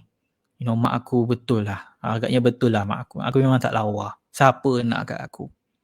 So B dia itu sudah pun dibina setelah sekian lama. So obviously keyakinan diri dia hancur. Ini contoh yang real. Tapi saya pasti ada banyak lagi contoh-contoh yang lain. Contohnya, katakanlah anda pernah trauma dulu. Waktu sekolah rendah, cikgu pernah suruh cakap depan kelas, satu kelas gelak. Trauma terus, tak nak dah cakap depan orang. Tapi kat universiti nanti, mungkin kena bagi presentation. So kita terngiang-ngiang baliklah waktu kita sekolah rendah dulu, di mana kita digelakkan, diketawakan oleh kawan-kawan. Sebab kita dah cipta B yang cukup jelas, iaitu aku memang bukan mampu ataupun handal untuk bercakap depan orang. Orang akan gelakkan aku, orang akan rendahkan aku. So sampai ke universiti, dia tak berani bercakap depan orang. So saya harap contoh yang saya berikan ini bagi gambaran yang lebih jelas tentang bagaimana kita nak apply ABC ini. dan kita lihat betapa pentingnya B itu. Dan kita boleh nak control B. First kena sedar.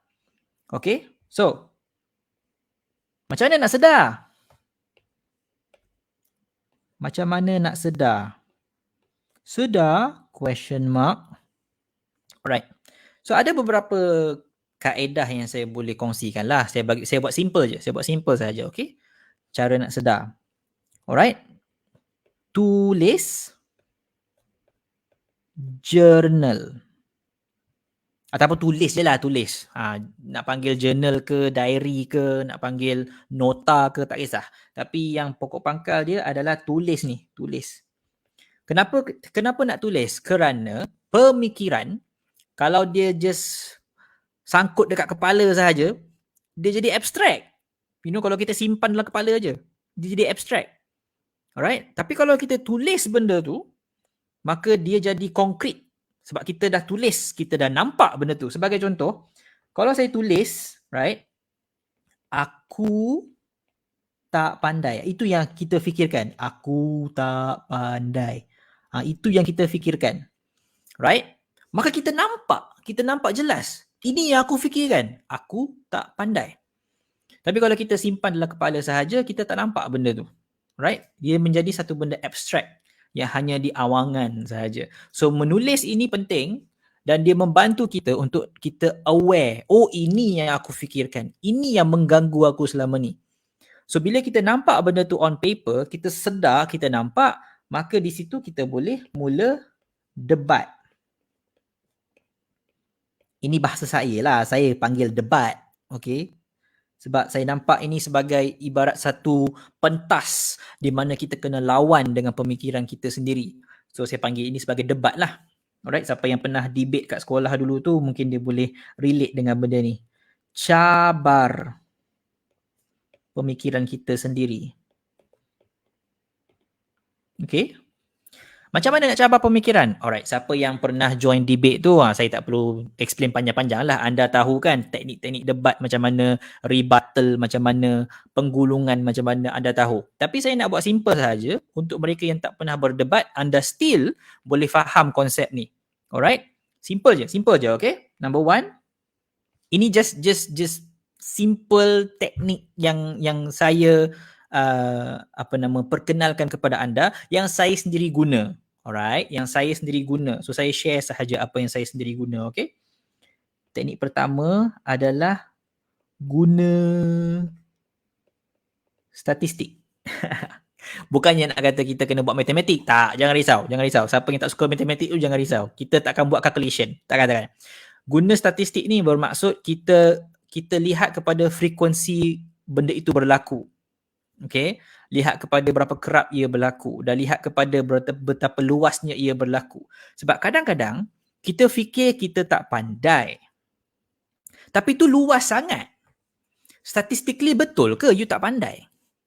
So kita dipaksa dengan adanya sesi debat ni, kita paksa diri kita untuk melihat statistik sebenar. Sebagai contoh, Anda ambil 10 subjek. Anda dapat A 4 daripada subjek tu. 4 A, selebihnya tu bukan A. 10 subjek, 4 A, selebihnya tak A.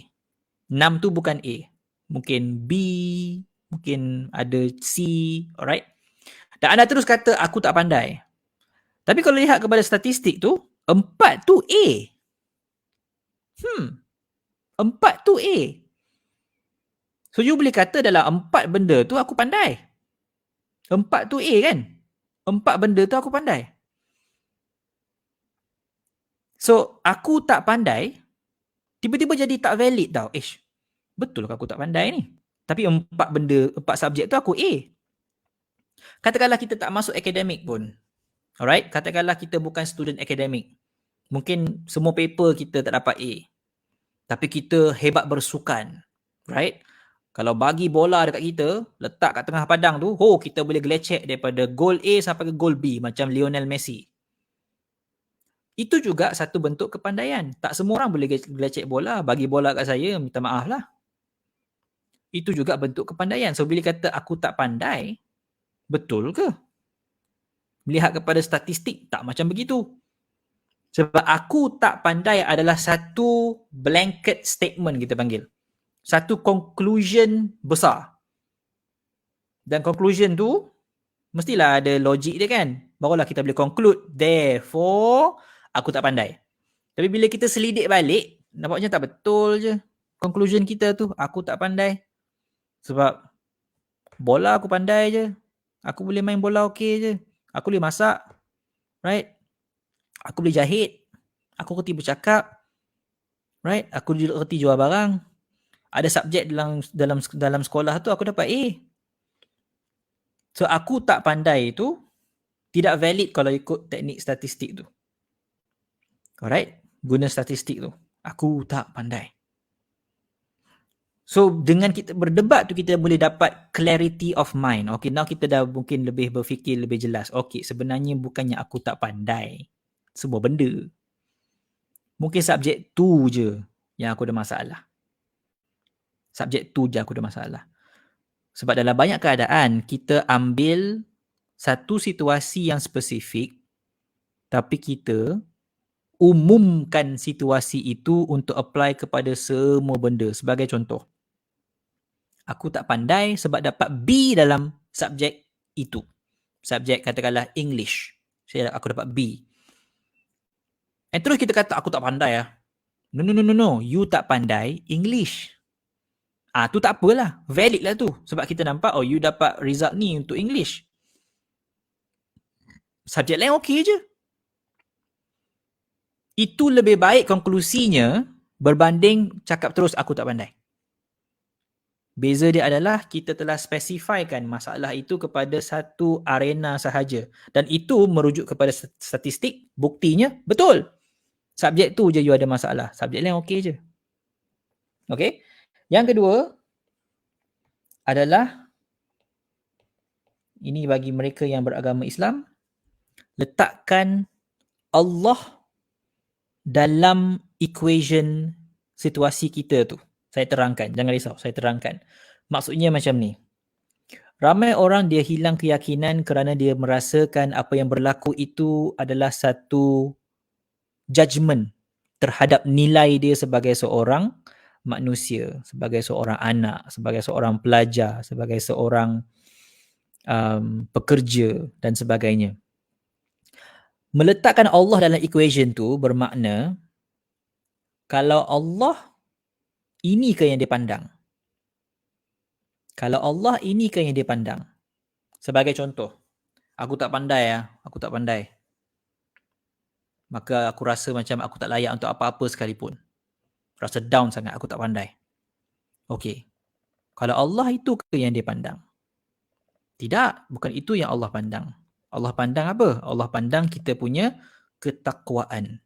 Kita punya akhlak. Kita punya morality, attitude, sikap. Itu yang Allah pandang. Right? Pandai tak pandai ni Allah tak pandang sangat. Kerana benda itu kita boleh improve. Kita boleh ubah. Dan tak semestinya kita tak pandai satu benda, kita tak pandai semua benda. So letakkan Allah dalam situasi itu, beri kita satu perspektif yang sebenarnya walaupun benda ini penting, ingat saya bukan nak kata benda itu tak penting, tapi benda itu it's not the bigger picture. Sebab kadang-kala keyakinan diri kita hancur bila kita cepat sangat buat konklusi yang big picture. Right? Mak kata aku tak lawa. Kalau macam tu takkan lakulah aku sampai bila-bila. Itu ke yang Allah pandang. Tidak sebenarnya. Nah, benda ni bukan magic Saya nak akhirkan dengan ayat ini. Ini bukan magic. Semua benda yang saya sebut ni bukan magic. Saya tak nak orang fikir, kalau aku buat benda ni kan, aku akan settle. Ini bukan magic. Apa yang saya kongsikan bukanlah nak kata yang kalau you buat benda ni kan, you takkan ada masalah dalam kehidupan. Tidak. Ini bukan magic. Masalah still akan ada.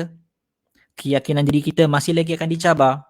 Cuma dengan adanya prinsip, konsep ini dalam minda kita, konsep A, B, C, dan memahami yang B itu kita boleh kawal, pemikiran kita boleh kawal, pilihan kita boleh kawal, hopefully itu akan menyebabkan kita rasa lebih mampu untuk berhadapan dengan cabaran tersebut. Mampu untuk nak berlawan dengan anasir-anasir tersebut.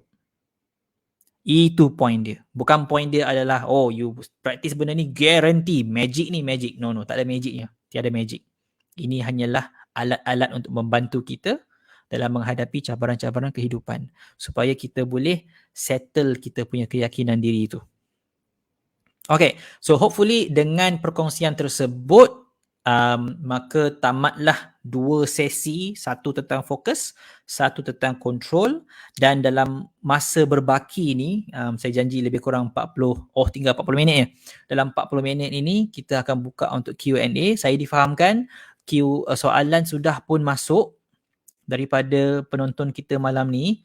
Saya difahamkan sudah masuk dah, and saya nak minta Amira, boleh kita mula dengan soalan yang dah dihantar ke? Ini semua soalan live soalan live. So anda kalau nak tanya soalan, boleh lagi tanya soalan di bahagian komen. Alright, so penganjur akan petik soalan tu dan akan cuba kita jawab satu persatu. Tak apa dah, saya punya slide, bukan slide lah, saya punya iPad screen ni dah tak digunakan dah. So kita boleh bersembang pula untuk sesi Q&A. Alright, Amira, apa soalan yang kita ada malam ni, Amira?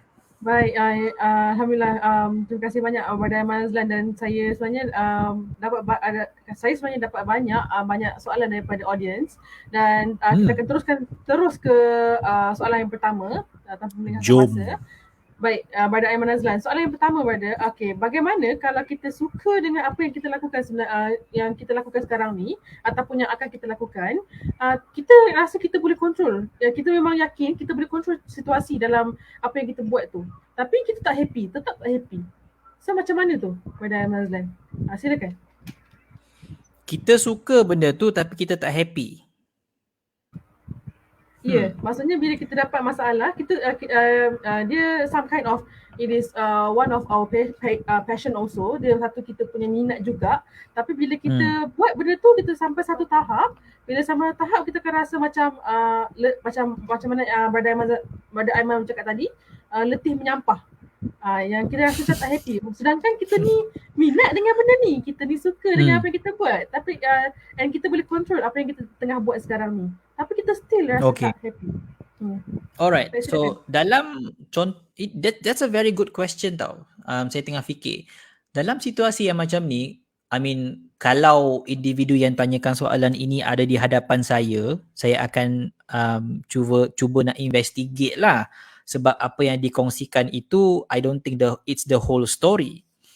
Like, saya nak tanya contohnya, okay, you kata you minat benda tu, you suka buat benda tu, and you are in control of the situation, tapi you tak happy. Alright? Dan saya nak tanya soalan-soalan macam apa, minat itu dan juga benda you buat itu matching ke, ataupun nampak macam matching, tapi tak sebenarnya matching. Maknanya minat dan benda you buat tu berbeza. Sebagai contoh, saya minat mengajar, tapi sebabkan situasi saya tu, saya tak mengajar pun, banyak buat kerja lain. So saya jadi tak happy. Tapi you fikir macam, tapi aku minat jadi cikgu. You minat jadi cikgu because you minat mengajar. Tapi mungkin you tak buat mengajar tu sangat. You dibebankan dengan benda lain. Dan ini adalah isu yang memang kita tahulah kan, dalam kalangan para guru kita itu adalah satu isu yang berlaku, right? So mungkin itu puncanya adalah walaupun you generally speaking you suka buat benda tu jadi cikgu, tapi dalam profession perguruan itu yang you suka sebenarnya adalah mengajar. Tapi bukan itu yang you fokuskan sekarang. Contoh, sebab saya tak tahu situasi yang bertanya ni macam mana. So, saya just bagi contoh ikut imajinasi saya lah. Satu lagi saya nak tanya adalah kita tak happy. Alright? Tak happy tu kena kita selidik, adakah disebabkan pekerjaan kita tak happy ataupun ada benda lain. Cause and effect lah. Cause and effect, right? Cause and effect. Sebab dalam situasi yang macam ni, dia boleh jadi, kita panggil dalam bidang sains sebagai correlation. Ataupun siapa-siapa yang pernah belajar statistik, correlation. Maknanya benda tu correlate, dia berlaku bersebelahan, tapi dia bukanlah penyebab. Saya bagi contoh. Katakanlah saya kata dekat Amira, apabila jualan aiskrim meningkat, maka aksiden jalan raya juga meningkat.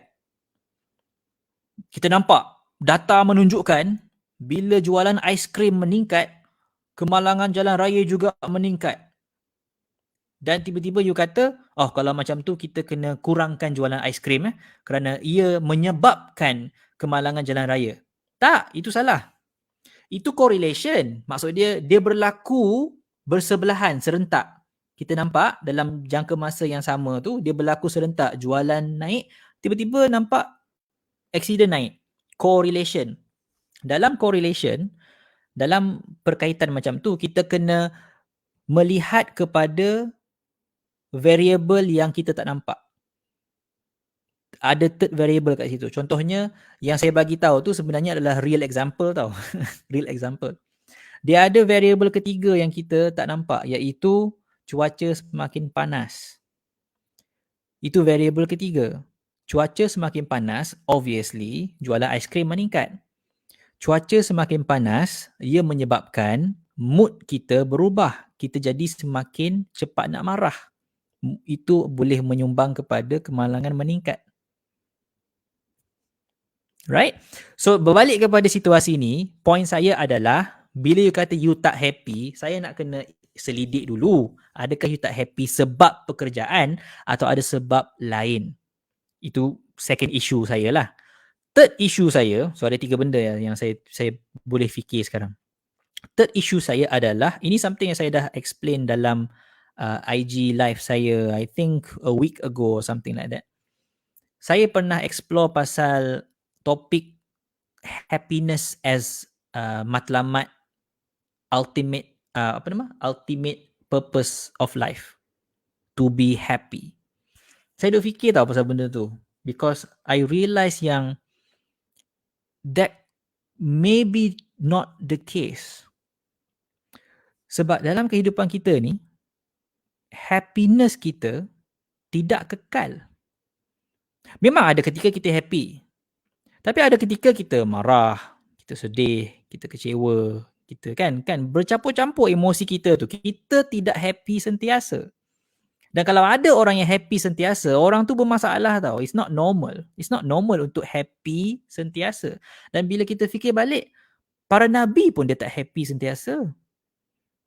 Nabi SAW ada 1 tahun yang dipanggil sebagai tahun kesedihan. So I don't think happiness is the goal. Sebab tu saya katakan kerjaya bermakna, bukan kerjaya yang membahagiakan. Maksudnya apa? If something is meaningful to you, walaupun you tengah sedih, you akan buat benda tu. Because it's meaningful. Ia memenuhi sesuatu dalam diri you. So you will do it regardless. Itu maksud dia meaningful. So kerjaya yang saya maksudkan tadi tu bukan kerjaya yang buat you happy, tapi kerjaya yang buat you rasa fulfilled. Because kerjaya itu bermakna. Contoh, kerjaya saya. Tak semuanya happy. Ada benda saya tak suka buat dalam kerja saya ni. Tapi overall, this is such a meaningful job for me that I will do it regardless. Hari yang saya ada mood, saya buat juga. Hari yang saya tak ada mood, saya buat juga. Hari saya sedih, saya buat juga. Saya happy, saya buat juga. Because it's meaningful. So ada 3 lah isu yang kalau boleh saya nak explore further dengan soalan ini, because saya tak boleh jawab straightforward because ada banyak story yang belum jelas lagi. Tapi it's a good question yang boleh kita gunakan sebagai case study nak explore situasi ini. Right? So bagi mereka yang mungkin ada situasi yang sama, berbaliklah kepada 3 benda yang saya sebut tu untuk kita explore further. Alright? Okay, good. Soalan lain? Baik, baik Brother Aiman. Saya harap dengan jawapan tu dapatlah menjawab soalan daripada audiens yang bertanya. Baik Brother Aiman, tadi Brother Aiman pun ada cakap pasal control, iaitu berkenaan dengan ABC, activating dengan belief and also dengan consequence. So ada juga daripada kalangan penonton yang bertanya, macam mana kita nak bantu orang yang low self esteem untuk ABC yang lebih positif. Yang saya boleh olahkan daripada sini, beliau mungkin dia nampak ada orang yang lebih hebat, tapi dia terasa diri dia kerdil. Jadi macam mana kita nak bantu orang yang sebegini untuk tingkatkan kita punya self esteem, walaupun kita berada satu atau kita duduk bersama-sama dengan orang yang hebat. Silakan brother. Alright, good question. Okay, macam mana kita boleh bantu? Well, apa yang saya bahaskan dekat setengah jam tadi tu, itulah cara saya bantu. Dan anda mungkin boleh ambil beberapa teknik yang sama untuk anda bantu rakan anda juga. Cuba tengok baliklah apa yang saya buat tadi tu. Saya tulis pasal apa yang difikirkan, kita debat dan kita cuba bantu. So itu dari segi teknik, saya dah tunjuk dah. Dari segi teknik dah tunjuk dah. Dari segi konsep dah tunjuk dah. Tetapi ada satu benda yang saya tak tunjuk. Keinginan dia untuk dibantu. Itu benda kita tak boleh kawal. We cannot control that. Kita hanya boleh bantu orang yang nak dibantu.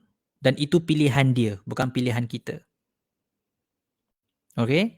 Dan ini bahagian ni ramai orang stuck. Especially bila yang menjadi individu in question tu, yang ada low self-esteem tu adalah orang kita sayang. You know? Lagilah kita rasa dilema tu.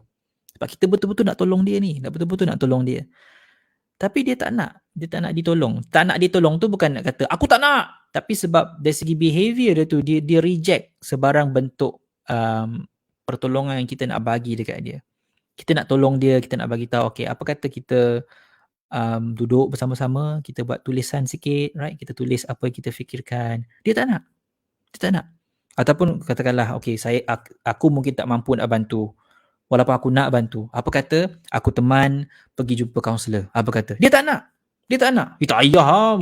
Kena ada tak payah. Ini masalah hilang lah lepas ni. Tak apa lah.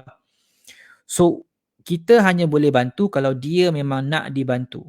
Dan mungkin kita boleh pujuk. Kita boleh cuba berhujah dengan dia supaya dia boleh terbuka hatinya untuk nak bantuan kita. Tapi at the end of the day, benda tu berada di tangan dia. Dia nak tak kita bantu dia. Kalau dia nak, okay, that's good. Itu petanda baik. So now kita boleh slowly guide dia macam mana untuk nak bina keyakinan diri itu.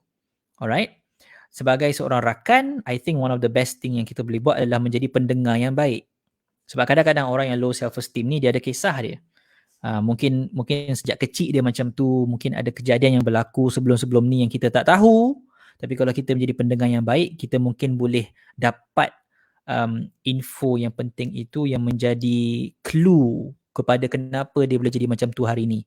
Sebab manusia ni dia continuous. Dia bukannya terputus-putus. Kita continuous. Kita bersambung directly dengan kita punya masa silam. Kita tak putus-putus. So siapa diri saya sekarang adalah kesinambungan daripada pelbagai kejadian yang berlaku sebelum saya. Segala macam insecurity saya, segala macam kelebihan yang saya ada, segala macam kelemahan yang saya ada adalah hasil daripada pengalaman hidup saya. So kalau nak faham saya sekarang, kena faham saya sebelum ni juga. Right? Sebab tu saya sarankan kalau ada situasi yang spesifik, yang mungkin serius, saya sarankan orang jumpa profesional. Jumpa kaunselor, jumpa psikiatris, jumpa psikologis untuk kes-kes yang serius. Tapi kalau kita tak pasti, serius ke tak aku punya situasi ni, boleh jumpa kaunselor dulu. Sebab kaunselor, dia tak handle kes mental illness, tapi dia handle kes-kes yang biasa. Macam contoh, kes self-esteem. Ya, kaunselor boleh bantu. Ya, kaunselor boleh bantu. Mungkin anda bukan pada tahap mental illness, which is good. Maknanya anda tiada penyakit. Tetapi anda ada masalah. You know, walaupun kita tak ada penyakit, tak bermaksud kita tak ada masalah, kan? Contohnya diabetes. Kita mungkin tak ada penyakit diabetes tapi gula kita tinggi.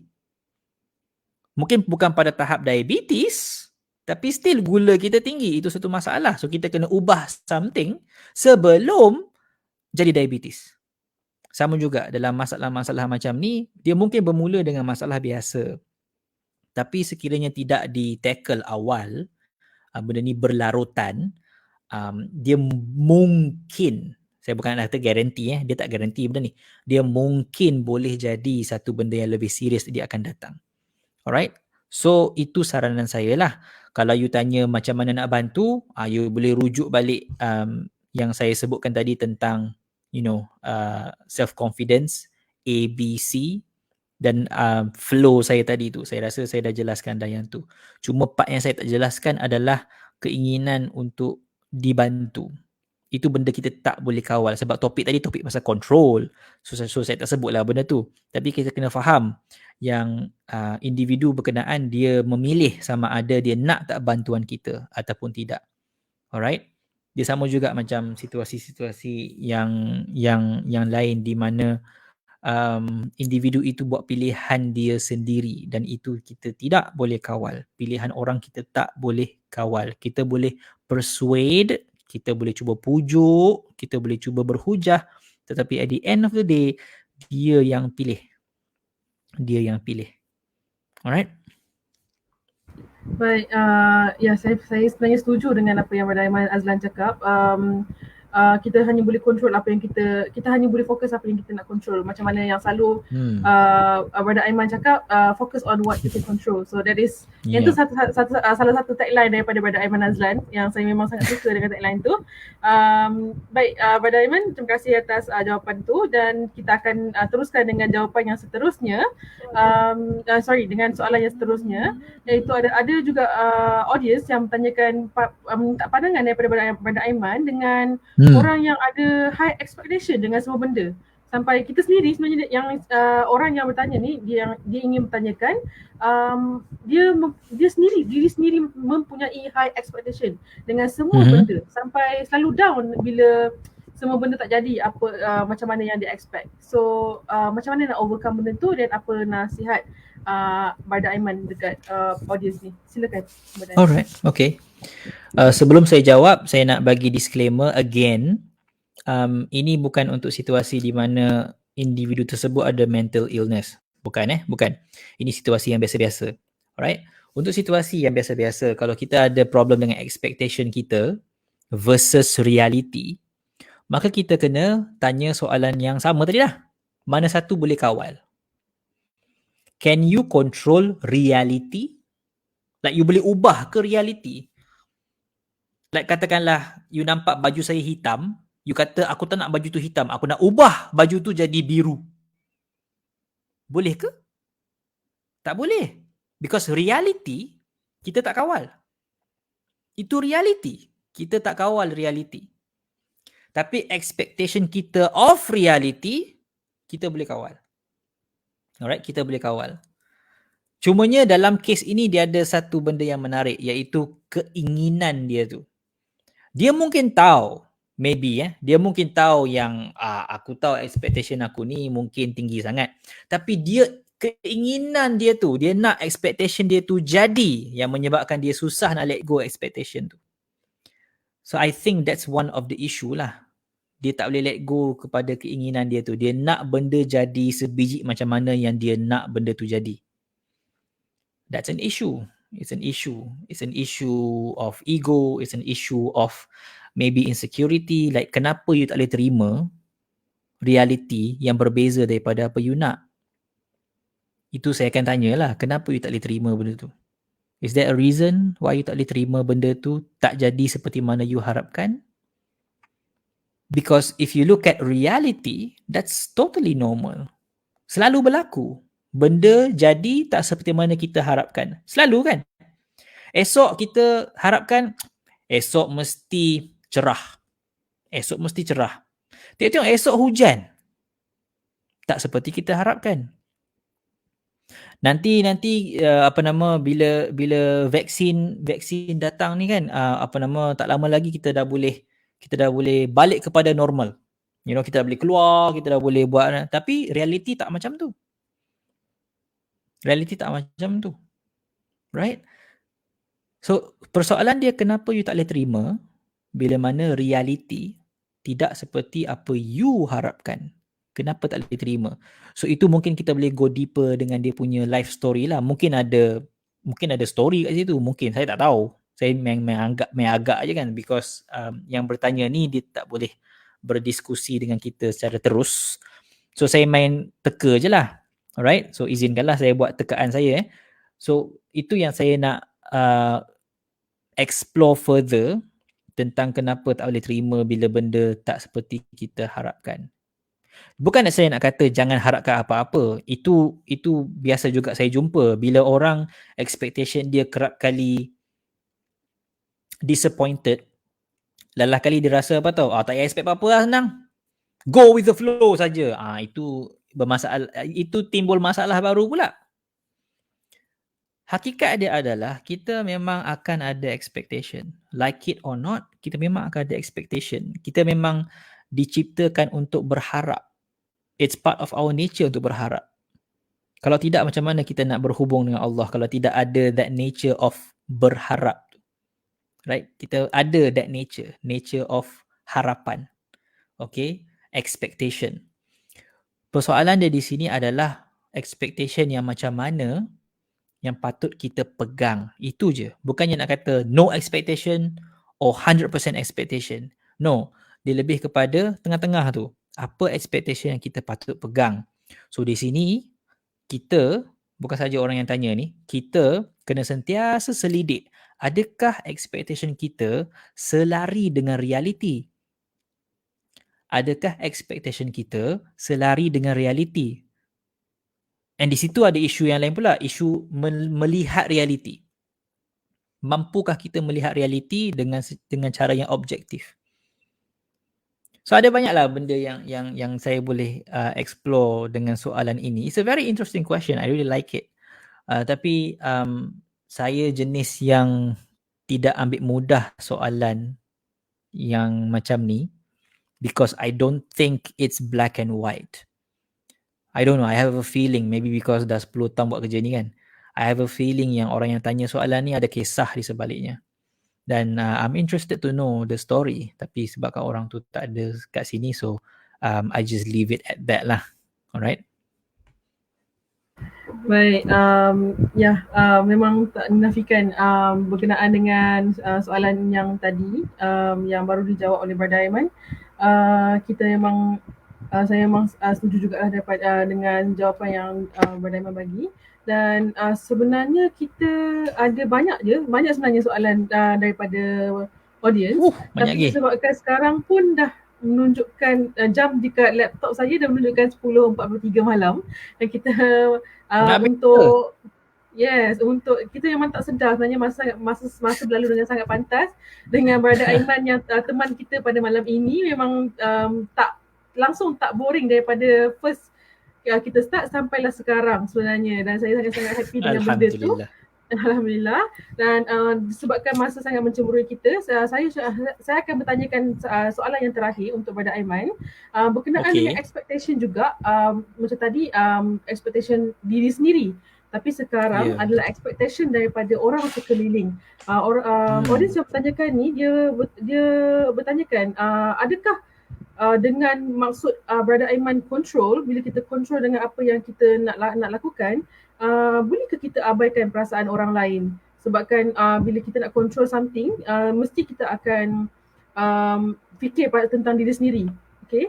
And kita juga sekarang ni, bila kita hidup bermasyarakat, kita dikongkong oleh persepsi dan juga fikiran daripada society, daripada masyarakat. Contohlah, saya bagi contoh, mungkin makcik daripada keluarga kita, kalau kata anak-anak kita pandai, mesti dia akan cakap cop, okay, ini mesti doktor, ini mesti lawyer. Okay, bila kita belajar doktor, budak pandai. Tapi bila kita belajar, contoh kita ni ambil jurusan chef contoh, ataupun yang lain lah, yang selain daripada profesional, mungkin dia akan cakap, oh mesti budak ni kurang pandai. Sedangkan ini bukan hakikat dia. Okay, dan macam mana kita sebagai anak muda ataupun sebagai orang yang tengah mengejar impian, macam mana kita nak keluar daripada kepompong atau persepsi daripada society macam ni. Dan kalau kita betul kita nak fokus dengan apa yang kita boleh control, dengan masuk control tu, boleh tak kita nak abaikan perasaan orang lain dan hanya fikir tentang diri sendiri? Silakan Madam Aiman. Excellent question. Excellent question. It's a good ending untuk kita punya sesi ni. Saya nampak ada dua ekstrim. Kita letak kat tepi dua ekstrim. Ekstrim yang pertama adalah kita ambil sepenuhnya expectation orang. Asyik ikut orang saja. Orang nak tu kita buat. Orang nak ni kita buat. Orang nak tu kita buat. Expected. Everything kita ambil. Everything kita ambil. Itu satu ekstrim. Dan mungkin ada orang boleh relate lah kot kan. Ini satu ekstrim. Ikut je cakap orang. Orang kata ni, aku kena ubah. Kena ikut cakap orang. Satu ekstrim. Satu lagi ekstrim adalah tak kisah langsung. Tak kisah langsung. Lantaklah. Aku. Apa aku buat ni aku. Kau, kisah apa kau? Tak kisah langsung. So ada dua ekstrim Saya nampak, saya harap orang faham Satu ni kita kisah semua benda, ambil. Satu lagi tak kisah langsung. Right? Aku hidup untuk aku je. Engkau, lantak kau lah. Aku tak kisah. So dua ekstrim ni, dua-dua tak bagus. Sebab tu nama dia ekstrim. Dua-dua tak bagus. Dan saya faham kenapa bagi mereka yang seumur hidup dia terkongkong dengan expectation orang, dia mungkin berada dalam ekstrim ini. Dia dikongkong oleh expectation orang. Dah lama sangat. Dah lemas. Maka dia punya respon kepada kelemasan itu adalah dengan jump kepada ekstrim yang ni pula. Tak kisah langsung. Tapi dia kena sedar. Dia jump daripada satu ekstrim ke ekstrim yang lain. So you lari daripada problem ni, tapi you are now creating a new problem kat sini. Alright? So when you focus on what you can control, tidak bermakna you abaikan orang secara total. Tidak. Itu bukan maksud dia. Tak. Itu juga satu pilihan sebenarnya. Memilih untuk tak kisah. So focusing on what you can control, bila berhadapan dengan expectation orang, what it really means is that you control what you accept and you control what you put aside. Anda pilih yang mana yang anda nak terima masuk dan anda pilih yang mana anda nak letak ke tepi. Bukannya semua benda you block ataupun semua benda you masuk. Saya ambil contoh makanan. Adakah semua benda yang saya nak suap you akan nganga makan, Amira? Adakah semua benda saya suap tu you nganga je? Saya bagi makanan you makan, nganga je. Macam tu ke? Tak boleh juga pada Aiman kan? No. You akan tanya, ni apa makanan ni? Halal ke tak? Baik ke untuk saya? Alright? Saya boleh makan ke? Kau allergic kan? So you akan tanya sebelum you masuk dalam badan. At the same time, you bukannya block semua benda. Makanan, tak nak. Semua makanan, tak nak. Dua-dua tak bagus. Because you need food. The same way here, you need people. Kita tak boleh hidup seorang-seorang. You need people. Cumanya, seperti mana makanan, you kena pandai pilih apa nak masuk. You have to have a filtering mechanism yang boleh untuk you gunakan nak memilih. Makanan ni bagus, aku makan. Makanan ni tak bagus, aku letak ke tepi. Sama juga bila kita berhadapan dengan expectation manusia, pendapat manusia. Tak semuanya jahat, tak semuanya baik. Kena pandai pilih. So di sini pengakhiran dia adalah apa filtering mechanism dia? Kan tadi kan kita cakap pasal filtering mechanism, nak pilih makanan ni baik tak baik. Filtering mechanism dia kat sini adalah you punya prinsip hidup. Sebab tu kena ada prinsip hidup. Prinsip hidup kita yang membantu kita pilih ini baik, ini buruk. Ini baik, ini buruk. Ini patut aku makan, ini tak patut aku makan. So expectation orang tu, saya tak kata semua benda salah. Saya tak kata semua benda rejected. Ada certain expectation tu, it's good. Right? Kita boleh ambil. Tapi ada certain expectation tu, it's not good. Maka kita letak ke tepi. Bukan kita abaikan perasaan orang. Tidak. Kita raikan apa dia cakap. Kita just tak masuk di dalam. Faham tak? Orang nak swap saya makan, saya kata, terima kasih, but no. Right? Saya kata, thank you, but no. Saya kata, thank you, but no. Saya tak nak makan. Kita masih lagi bersama dia. Kita tak reject, kita tak lari daripada dia. Because kadang-kadang benda ni berlaku dalam keluarga, right? Kita mana boleh lari daripada keluarga kita. Kita masih lagi kena bersama mereka, maintain hubungan itu, okay? Jangan putus silaturahim tu dengan keluarga lah specifically kan. Tapi kita boleh pilih nak makan apa dan apa kita tak nak makan. Ibarat ikan di laut, walaupun dia duduk kat laut yang masin tapi daging dia tak masin. Isi ikan tu tak masin. Pernah terfikir tak kenapa isi ikan tak masin, Mira? Ya, dia ada filter mekanisme dekat dalam badan dia. Ya, Allah cipta begitu.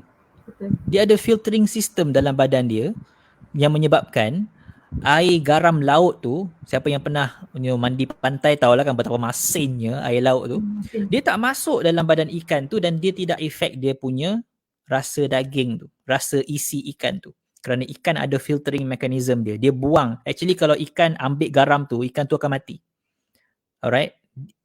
Hidupan laut ni dia bukan boleh masuk garam tu dalam badan dia. No, tak boleh. Dia kena filter out. Kalau tak dia mati. Sama juga kita manusia. Kita tak boleh masuk benda-benda toksik ni. Kita akan mati hati kita.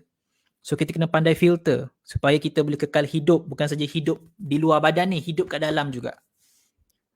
Passion kita hidup. Semangat kita hidup. Dan kita punya berbalik kepada topik malam ni, kita punya fokus kita, matlamat kita juga hidup. So saya rasa bagus kita habiskan di situ. It's a good ending for the discussion and I think that's a good question untuk dipilih sebagai soalan terakhir. So thank you very much.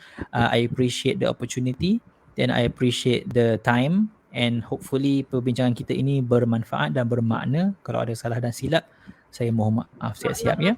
So berbalik kepada Amira. Ya apa dia? Ya, baik Brother Aiman. Okay. Terima kasih atas segala jawapan kepada semua soalan yang telah diajukan. Sikit lagi Brother Aiman, mungkin kita boleh ambil masa sikit je dalam 1 hingga 2 minit untuk Brother Aiman bagi sikit nasihat untuk anak muda kita, especially anak muda dekat luar sana. Adakah sikit nasihat ataupun kata-kata yang Brother Aiman boleh bagi dekat kami semua ataupun kita semua sebagai anak muda dekat luar sana, Brother Aiman? Silakan. Kalau saya kata focus on what you can control, macam tak cukup lah kan. Basically itulah dia punya conclusion dia. Yang saya bincang panjang-panjang ni, dia punya fokus. Dia berbalik kepada apa yang saya selalu sebut lah, focus on what you can control. Tapi kalau saya nak tambah sebagai nasihat terakhir adalah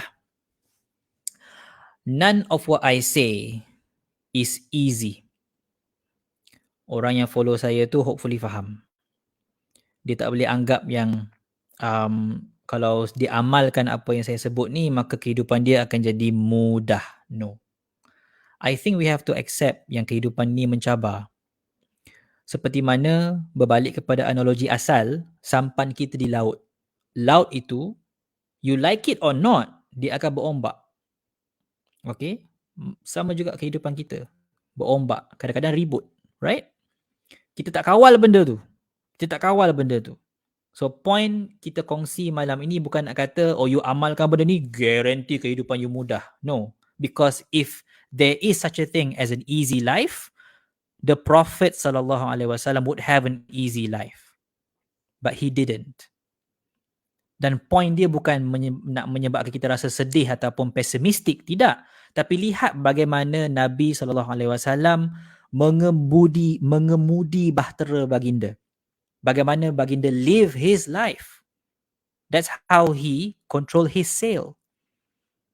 The sea kehidupan kita ni berombak seperti mana kehidupan orang lain berombak. Dan ombak kita mungkin lain-lain. Ombak Amira tak sama macam ombak saya. Tapi kita still berada dalam ombak itu.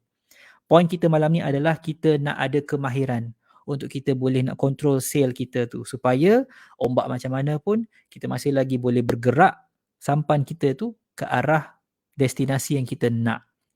Dan kalau kita katakanlah terbalik sekalipun, kita boleh naik balik sampan tu. Sebab kadang-kadang kita terbalik sampan kan. Tapi kita boleh berenang dan naik balik sampan itu dan teruskan perjalanan kita. So I think that's the last point yang saya boleh tambah lah tentang itu. Just to give it like a full circle treatment.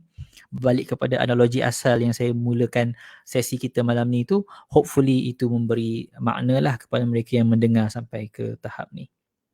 InsyaAllah. Terima kasih banyak Brother Aiman Azlan. The magic word bukan, but it's not easy to do, is to focus what you can control.